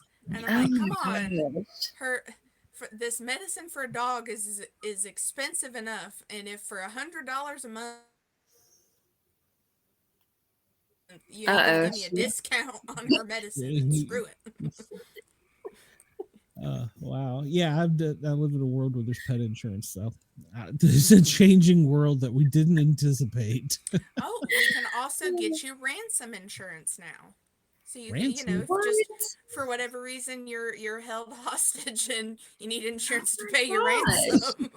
Well, now I will tell you this: when I went to work for a certain fire department on the south side of Atlanta, the human resources lady said, "Take the gunshot insurance." I'm like, "What?" She's like, yeah. She's like, take the gunshot insurance. She goes, it pays $1,000 immediately per hold. I'm like, what? What did I sign up for? Oh my Just gosh. go ahead and shoot me 3 times in the leg. It's you're not covering my deductible. I was like, what? So I took it because my wife said I'd better, but you know how that is. Yeah. Yeah, It luckily I cracks me never up. had to use it.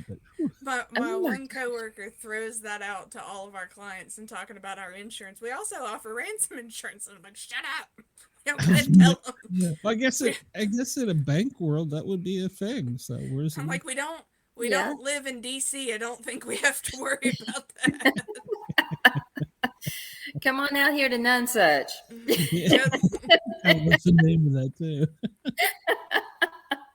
Good luck finding it. I tell everybody, if you feel like you're lost, just keep going.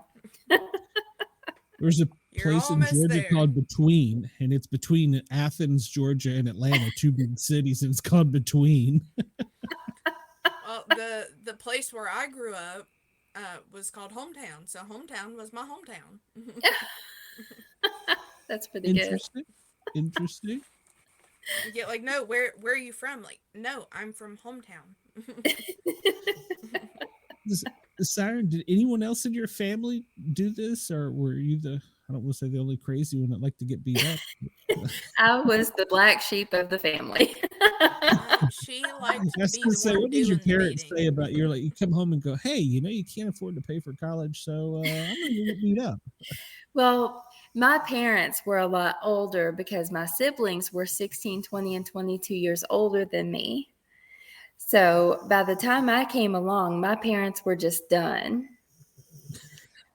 Just go So- run, Do whatever you play want. tennis. Just don't do drugs. Stay out of Pretty jail. much.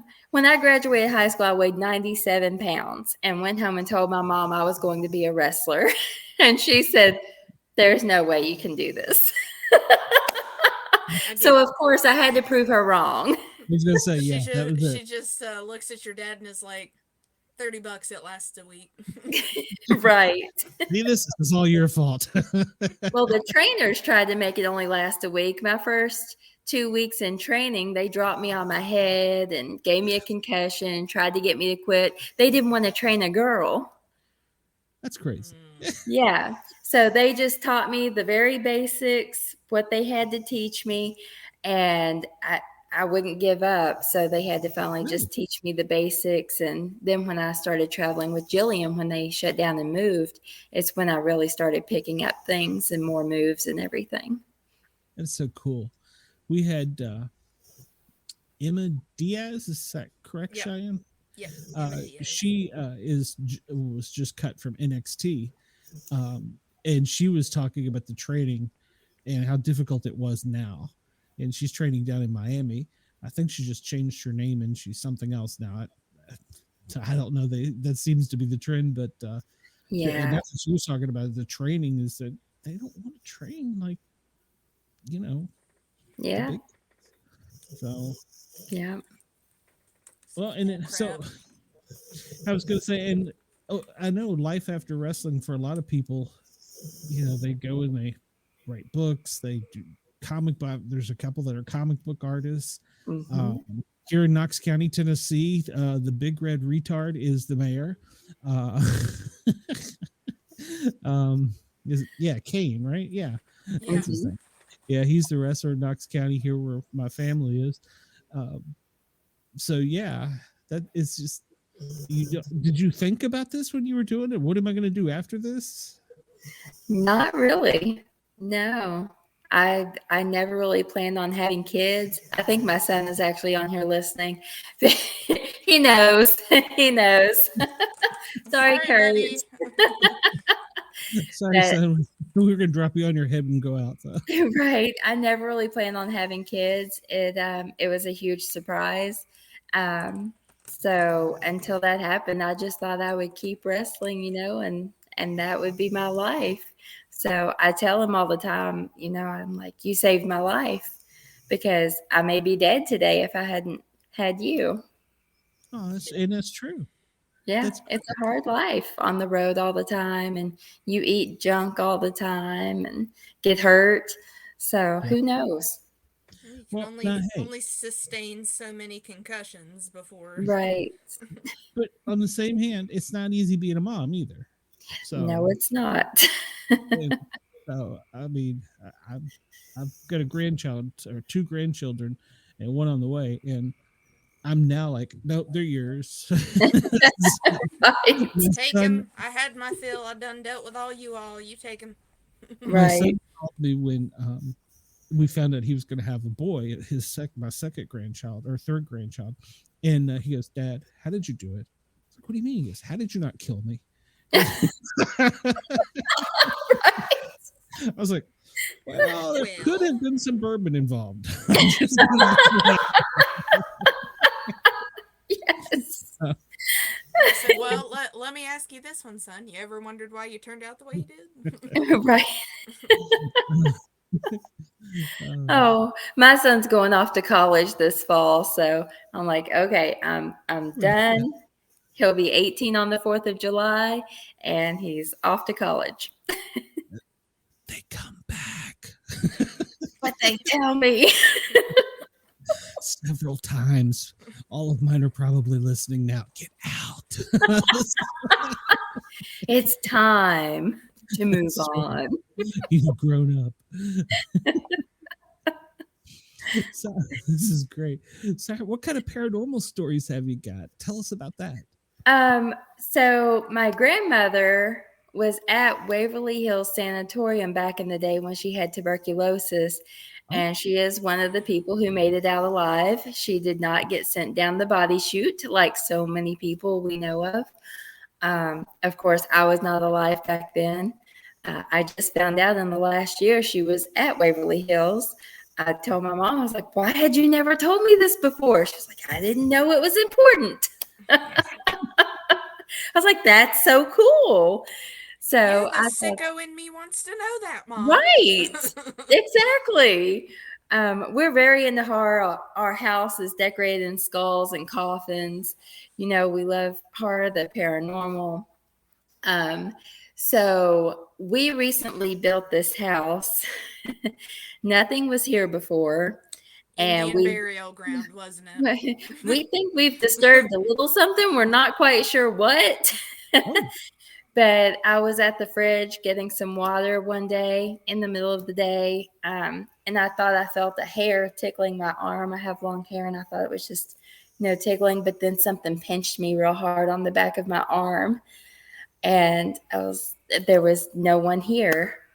I was here alone. No one was here. No explanation for that. You didn't offer them a drink. That was your first mistake. Right. Our front doors are really hard to open. You have to really tug on it to open it. And one just opened one night. We see things kind of cross the deck when there's no one outside. So something's going on. We're just not sure what. So if you Mothman was just coming to visit, that's all. Maybe. So if you meet any investigators in the area, send them to none such. Trying to think, I don't know if I know anybody in Kentucky, but we could make a road trip. So I can't promise that there won't be loads of profanity and screaming, but we can make a trip. That's where we go. Oh goodness. Does that freak you out? Does it scare you, or? Not really. I mean, it was a pinch, but no real harm was done. So I'm more intrigued by what's here and what's happening and what happened here before. I'd really like to know. Have you done any research on the area? There's really nothing here. There was one person who owned all the land down in here because it really is down in a holler. We're right down on the river. So behind us, back here on the other side of the river, it just goes straight up into Salvisa, Kentucky. So we're way down in here, and someone owned all this land, and they've split it up now. And so there's different pieces. And well, if it's that close to the river, Lord only knows. Right. Yeah. because all the boats would come through here back in the day. I mean, there Mhm. could have been a battle down here. Who knows? Yeah, that's true. It's the Indians, and then the Civil War was. Yeah, Hmm. yeah. It's always something to think about. Is but what was here before me? And Right. even I live in Atlanta, well, the Atlanta metro area, and I found out that our neighborhood was basically a farmland, but they didn't want to use this property because it has had a fault line, and Georgia had earthquakes for a while, and that Mhm. they didn't want to use this property. I'm like, great, I live on a fault line. Right.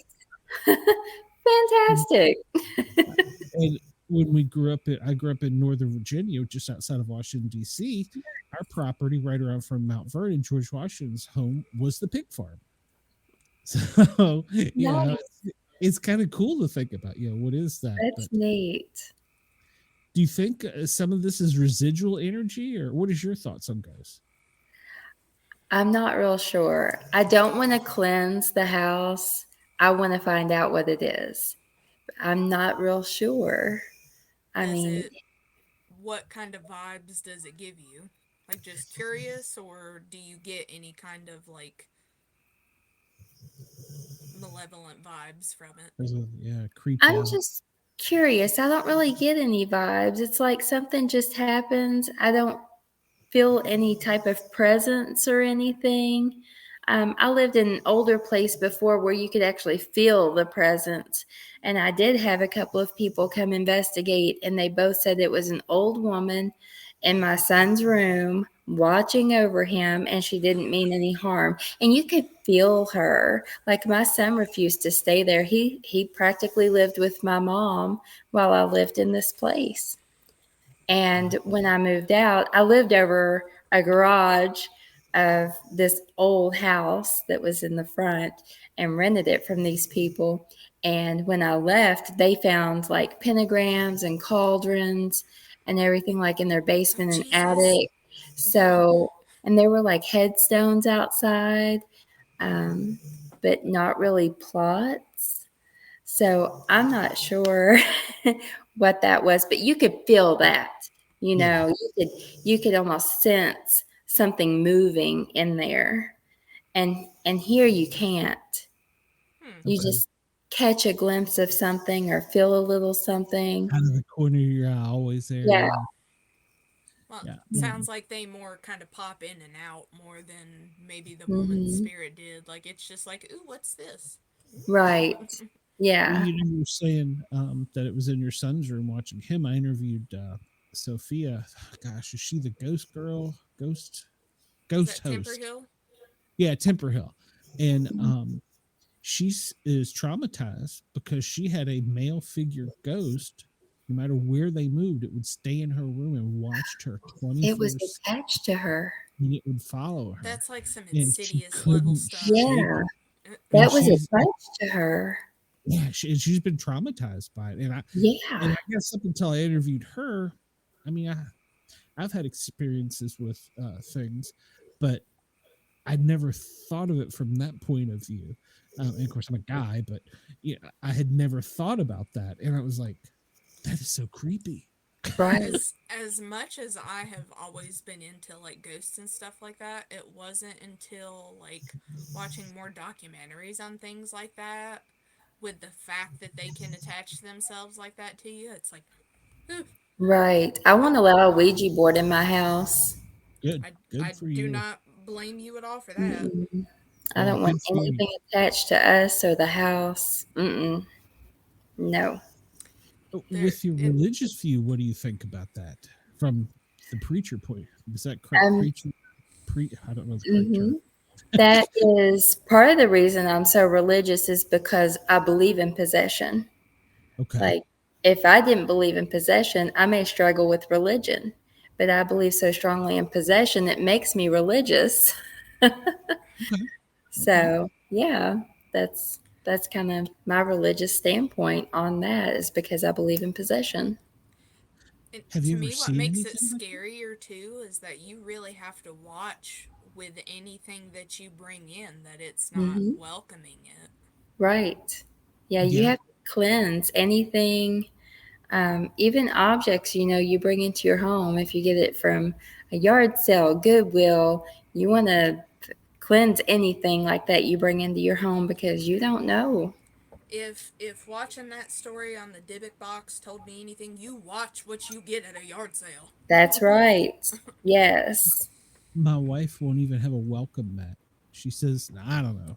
That's going like extreme, but she says that's a sign. If one of them's walking down the street, says welcome, they may not know that we don't really mean Well, you. you got the ghosts and you got the vampires, so You can put a little salt in your doorway. create a Welcome, nice but here's the area. salt. No, if my daughter was listening, she would probably bring that in the chat. She at one point in time went out and went like all around the trees and all around the house. And yeah, I was a paramedic at the time. Come on, what the hell are you doing? I'm protecting us. Just leave me alone. Yes. Okay. And that was before I got into doing this. So I can tell you, as a paramedic, I've seen some very odd things. I saw a lady walk out of a loft. She started down the stairs, but then she went into like spider mode from the loft and crawled around the wall and jumped down on the couch staring at me. And I'm like, Petey, will be here in just a minute. I'm out. Oh my gosh. Not today. Yeah. Petey shows up and they're like, what do you want me to do? And I'm like, I don't know. You deal with her because I ain't dealing with it. Right. Nose goes. Yeah. Have you ever seen anything weird like that? No, I have not. Not at all. Not that I recall. I was gonna say, well, let's hope you don't, but yeah. Yes. It's out there. Sometimes even during our shows, hello Brenda, glad you're here. We've had weird things happen. Not necessarily like I said, I'm visiting my mom's, but in my house in Georgia, the girls, usually I have another co-host in here, meet Dina, have heard a scream through the microphone that I never hear. And I go back and I'll replay it. And I'm like, what that? Where did that come from? Well, gosh. That was the weirdest recording too, because not only we heard it the first time, apparently it happened twice. We didn't hear it the second time. Glenn's going in and out of the whole thing. So like then earlier. it's just me, Dina, and the other guest. Right after we hear the scream, Glenn disappears. Our guest starts talking like you put him on 2 times speed. And we were just like, weird. Yeah, we were talking about aliens at the time. Is when that started. So, they're like, hey, don't be talking crap. yeah, I was gonna say, what are your thoughts on aliens? Oh, well, we have the little green man in Hopkinsville, Kentucky. Oh, do tell. Yeah, that's where my family is from, is Hopkinsville, and you'll have to look up the little green man in Hopkinsville. So we've got that, and then we've got I'll have to see if that's the Wolf Man. The Wolf Man is in Land Between the Lakes in Kentucky. We build Sasquatches. So we have a side business we do called House of Skulls and Badassery, and we build huge Sasquatches for yards, and we paint them black, and it looks like just a silhouette of Sasquatch out in your yard. Dad would love that. So we love Sasquatch, and they said they spotted Sasquatch on Greer's Creek Road here in Woodford County. So, of course, we drive down through there as often as we can looking for him. Yeah. Now, are you way back in the woods where you're at your home now? Or? We're actually, we're in the holler. So our house isn't too far from the road, and our land is more long instead of deep because of the river. So we're not way back in the woods, but we're pretty secluded down in here. So our road ends at Lock 6. So there's only like 5 houses past us, and then you have the lock, and you have to turn around and go back out of the holler. Wow. So we're down here. Do you believe in Bigfoot? Have you seen Bigfoot? Yeah, I believe he could be out there. Definitely. Yeah, there's a lot of woods that are unexplored. Yeah, there's been too many sightings for there not to be something out there. Agreed. I've been camping and had very weird things happen. Can't explain. Rocks thrown at me and stuff like that. So Yeah, raccoons and squirrels can only do so much with that extra thumb. So that's right. Now, I did hear some tree knocks one day, so I instantly pull my cell phone out and start recording, and I follow it all the way down to the river. It was a woodpecker. I love it. Brave lady. Well, for the lady who gets tossed off of into a chair, brave lady or table, brave lady. I love it. She's like, I can take him. It's fine. I remember enough. I got a great recording of a woodpecker, though. That ain't big. Yes, that was me. Of course, I'm like sneaking, trying to hide. I'm like, this is that. Where's it coming from? Show yourself. Yes. Oh, that's great. I love it. Well, I mean, heck, so that's the way it's gonna be. We're gonna get the next great footage, I believe. You know? Yeah. It's gonna be Definitely. fun. It sounds like me when we went to the lunatic asylum. I'm just like, get me up there. Not me. Wouldn't have went to start with. I would rather be out in the woods playing with the furry creatures that go bump in the night than the things that wake me up in the middle of the night, pulling me off of my bed. Those are the ones. Yes. I want to stay away from. Right. Those things are a demon. Agreed. Agreed. Do you believe? It's an insane asylum, so I'm sure it's just lost souls. But Oh, yeah. Could be. But what about like vampires? You mentioned the werewolf. Do you believe in vampires and werewolves? Or I got to meet some vampires what? Can you hook in, us up? in New Orleans. Okay. ooh, that's even better. We were going on a Louisianan cruise. We were leaving on a cruise out of New Orleans, and we went into this little shop and met a couple of vampires, and they actually invited us out that night. And I looked at my husband and I was like, this feels very Blade-like. Like they're inviting us to dinner, but we're going Were to be they the dinner. exceedingly charming? Yeah. So I was like, yeah, we're not going to this. Well, Were how they you start- were they very charming? Oh, extremely. Yeah. Yeah. Yeah. You'd be looking you in screwed. the eye? You'd be screwed.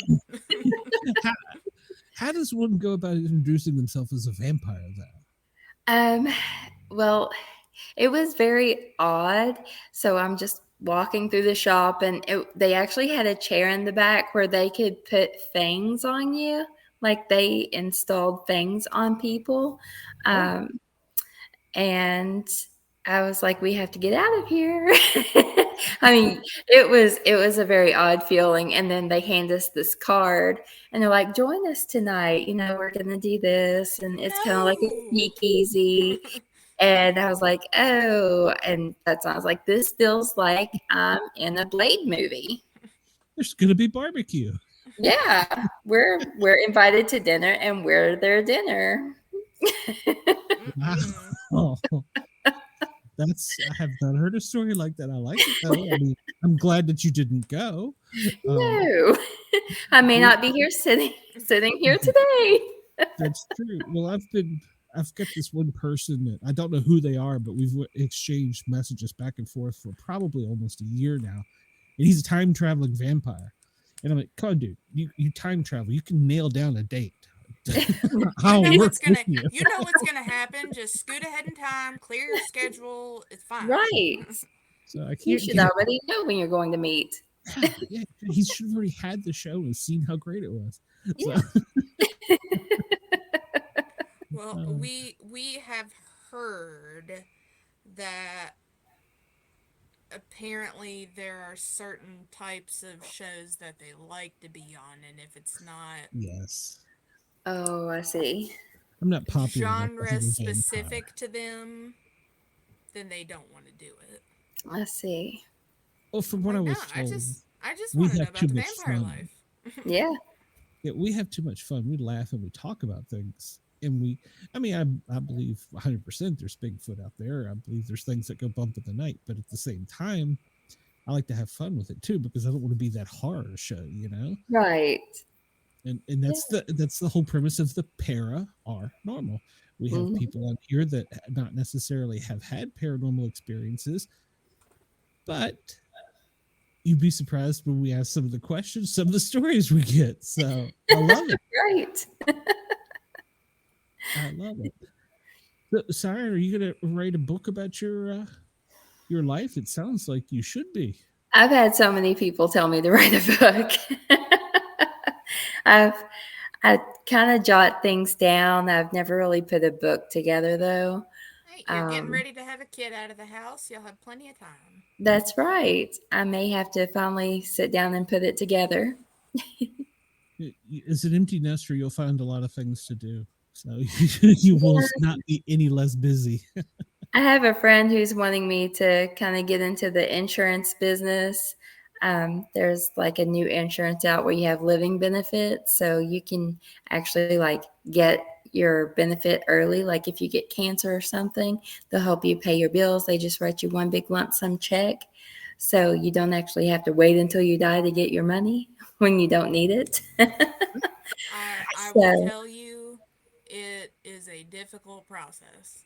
Depending on what type of insurance you're getting into. It is not an easy testing process. Right. And hopefully I'll have some time to work with it and see if it's something I'm interested in. But I'm always looking for different things to get into.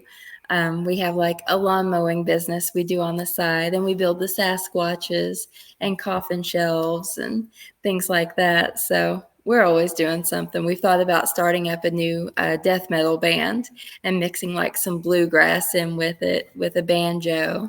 So always looking into different things. We've always got something in the back of our minds we're working on. I can picture cool.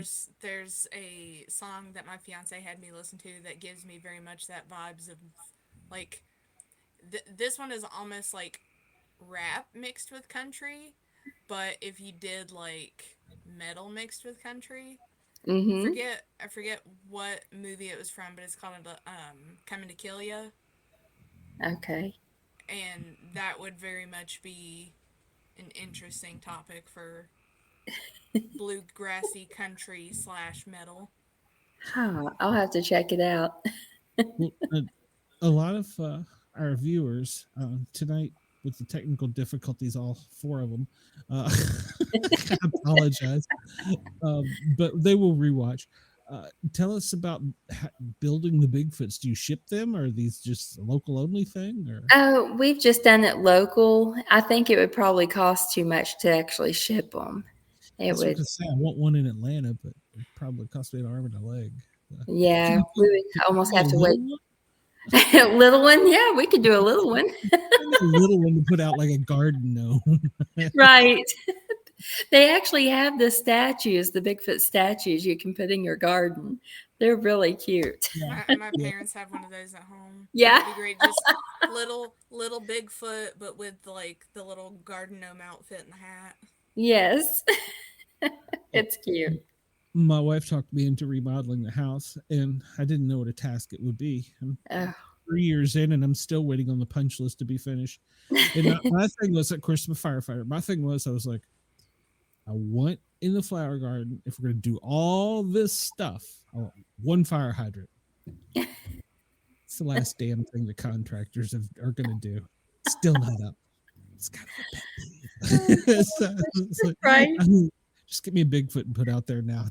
Well, you can get yourself a Bigfoot gnome peeing on the fire hydrant. There you go. Like the Calvin and Hobbes peeing on the. I can say things now because the contractors all unfriended me after I bitched too much. So yeah, that was the way I would start my show. I'm still in contractor hell. Oh gosh.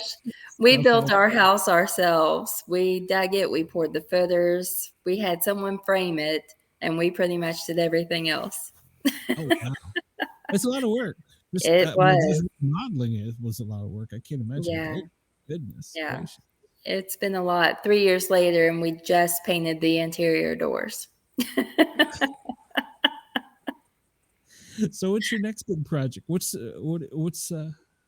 what's the next step? We have a shed on our property that we're turning into a guest house. It'll be a tiny house. Ooh. So Make that'll yourself be a nice. little she shed. Yes, definitely. You Or could, call it the dog house. There you go. well, no, you could Airbnb it and put the Bigfoot statues out there and tell people this is where you come to see Bigfoot. Yeah. I've thought about putting Bigfoots like along the river, like they're waving at people who on their boats as they go by. I hope KG Ken is still listening.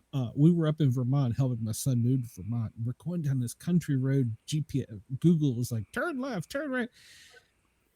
We were off the dirt road and we're flying down this road and Ken yells, stop. Like, what? He goes, there he is. I'm like, there's what? He goes, there's Bigfoot. So I'm like, oh, hell yeah. Back up. It was exactly that. Somebody had put a silhouette one in the woods. And I'm like, oh, you got me. Yes, they're fantastic. You could just get a medley of the cutouts where like the people have the stickers where he's like, Yeah. just have one along there where he's just like. I told Ken, I said, there's probably a what do you call it? The camera, Like a hunting trail cam, whatever. seeing Trail how many people. And they're like, look at the tourists. Look at how stupid this one was. Didn't even see me standing right there. I'm like, that's great. So. It's like they have a little Ring doorbell connected so they can see it on their phone. Like, hey, look at this idiot. Yeah. Honey, check this one out. Don't make a sound. He's carrying a gun. Exactly. Well, there's a lot of them out there too. Sorry, Can't tell if that's the woodpecker or if it's Bigfoot. I joke about the woodpeckers because they have followed me. I think it's this family and it's their mission in life to follow me from house to house that I moved to. I had a friend like that it was whippoorwills, and I'd never heard of whippoorwill in the South until I met this guy. They're on our deck right now with a nest. Whippoorwills? Yeah. Oh, how do you sleep? With a fan on. I was just saying, go out there about 2 a.m. with a shotgun and fire off around, and then you sleep the rest of the night. Oh gosh. Syren, I am so glad you finally made it on the show. Me We really too. wanted to get this on here. Have you ever thought about doing podcasting? No. Well, you know what? think You're you'd be welcome great to at hop in here one night with us and hang out and have some fun. Okay. We That go sounds crazy great. on Saturdays. Yeah. Oh yeah, if you're into like weirdos, which must be because you're on our show, we have a Saturday show called Misfits, and this weekend Cheyenne has me talking about catfishing. I'm not sure I'm 100% clear on it, but Okay. so Okay. if you would have a free We are not Saturday, doing any fishing though. No. yeah, it's not fishing. She's already educated me on that, but free any. See, sometimes I'm the dumb one. I'm the blonde. It's this gray hair used to be blonde. Why do you think I'm coming up with the ideas?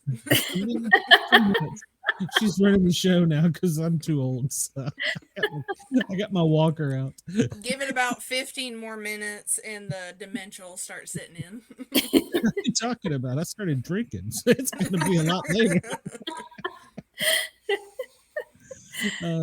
But seriously, Syren, I would love to have you if you want to come on the Misfits one Saturday. If you're just bored and want to hang out, we have a lot of fun, and we occasionally do need Grab a guests, drink and co-hosts. Yeah. So yeah. Okay. What time is your Saturday show? It starts at 9, and we Okay. usually run it for about 2 hours, and well, sometimes a little longer if we get carried away. Yeah.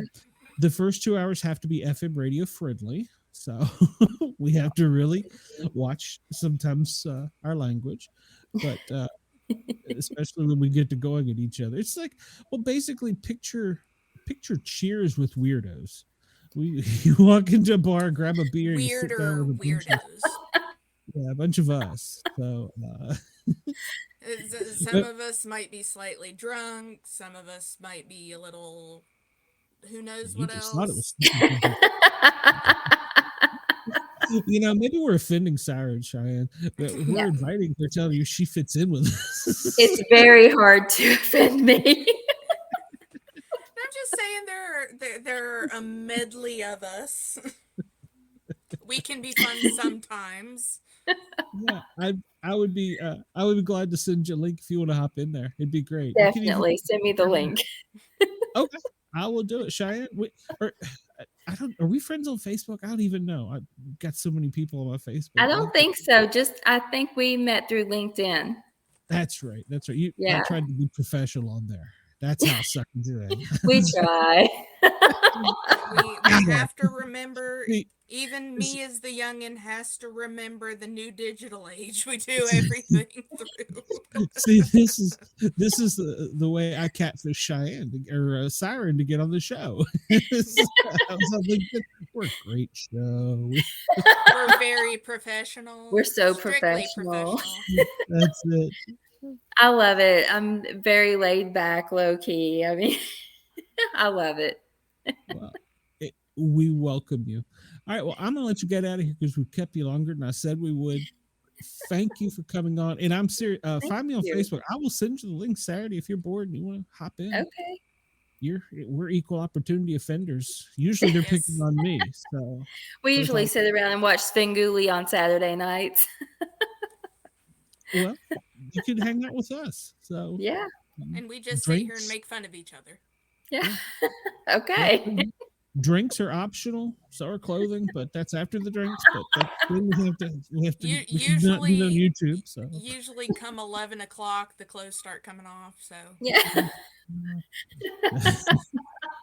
I'll have to hit record. Like depends on how many gummies deep we are. Oh, right. There you go. Sorry. Have a great night, and you yeah, too. I hope I see you one Saturday. I will send you the link. I promise you. Okay. And if you want to come on in. We welcome you. All right. Thank you so much for having me. Thank you for being here. We loved it. Yeah, and thanks for your story. Your story is great. Not only about beating people up, but the paranormal stuff too. Yeah. It's the best of all the worlds. I'm in love. So. All right, Sarah. Well, you have a great night, and we will talk to you soon. You too. Thank you so much. Thank you. Yes, ma'am. Bye-bye. Bye-bye. That was a great show. I love her. Bye-bye. That was a great show. We couldn't go out on Jurg's radio. My camera kept cutting in and out. And then it just you were overdue for your meeting in the third dimension. Well, I was messaging in the chat. I was like, "Can anybody see this?" I didn't. Am I didn't lying? see that till a little bit ago. Me and him were just. Yeah, well, the show was still going on. So. I was like, I don't know what's happening. He's like, I'm just rolling with it. Well, even Ross is messaging me. He's like, I hear some of it, but you're not live. And I'm like, I don't know what I'm doing. I mean, well, I really don't know what I'm doing, but I don't know what was wrong. I'm not in my element. Cut me some slack. I don't know. He said we'd work on it later, so probably not tonight though. But that was a great show. Yeah. We're gonna have to have Adam back because I did really like the idea of the book he's doing. I like the premise, and I really like how he's going about it. I feel like it's breaking traditional comic book norms, even though it's like a graphic novel. It's not like a traditional comic book. But I'm like, yes. Well, I told him, I was like, I'm glad to see somebody doing that, because I have kind of thought about things along that for a while, but it's kind of like, no, you got to stick to traditional comic book norms. So I really like the idea that he has. Like him and I were talking about like a couple different ideas along the same thing that he's also done, and I'm like, I love that. I love to see that somebody's doing that. Yeah, yeah. And the idea of that there would be no radio scares the hell out of me. But he's right; it's slowly happening, Yeah, and we're it's partly to blame. yeah, I mean, really.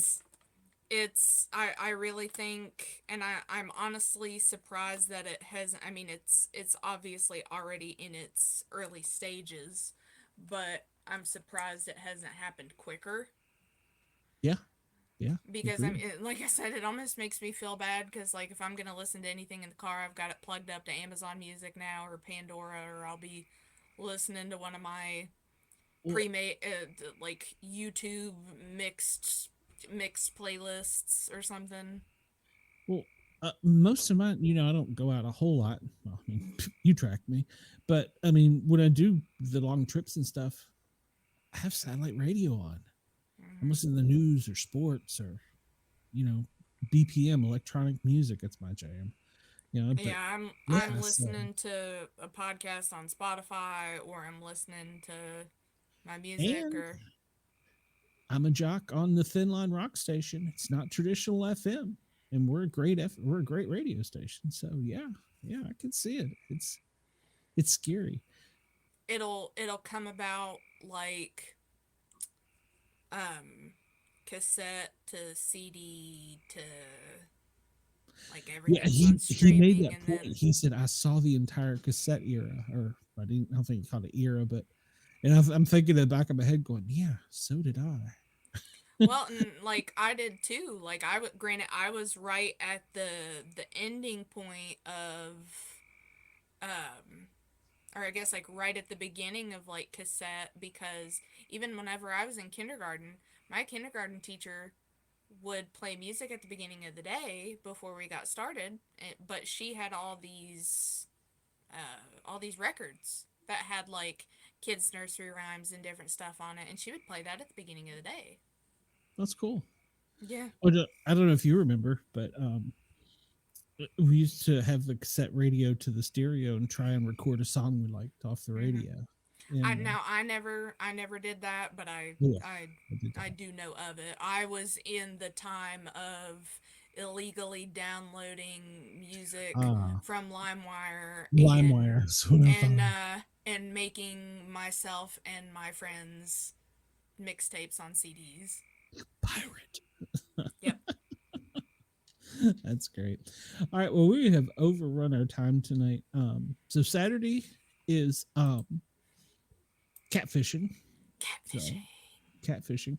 Friday night, I have confirmation on the Grid and Guardian gang. We have another guy that is an expert at making challenge coins. Hopefully, Matt will be back by then. Want to see him and Matt can maybe do dueling coins. We'll see They how both got quickly such he can. great ideas. We'll see how quickly he can come up with one on the fly like Matt. Yeah, yeah. So that was just a question I meant to ask Adam. What was his thought on AI radio? Because that's a thing coming. or AI art too. Yeah, but AI radio is already coming. Because I hear it on the international broadcast, like Radio America, Radio BBC. It's typed in and it's a computer reading it. It's not Paul Harvey, Dan Rather, Tom Brokaw, any of those. It's a computer voice, and Well, and it's monotone. Whatever somebody typed in the keyboard is what it says. there are a lot of, I don't know if it's, I think some of them are on YouTube, but I primarily watch them on Facebook, and it's like worst medical cases you've seen as a doctor, and I think typically they're pulled from Reddit.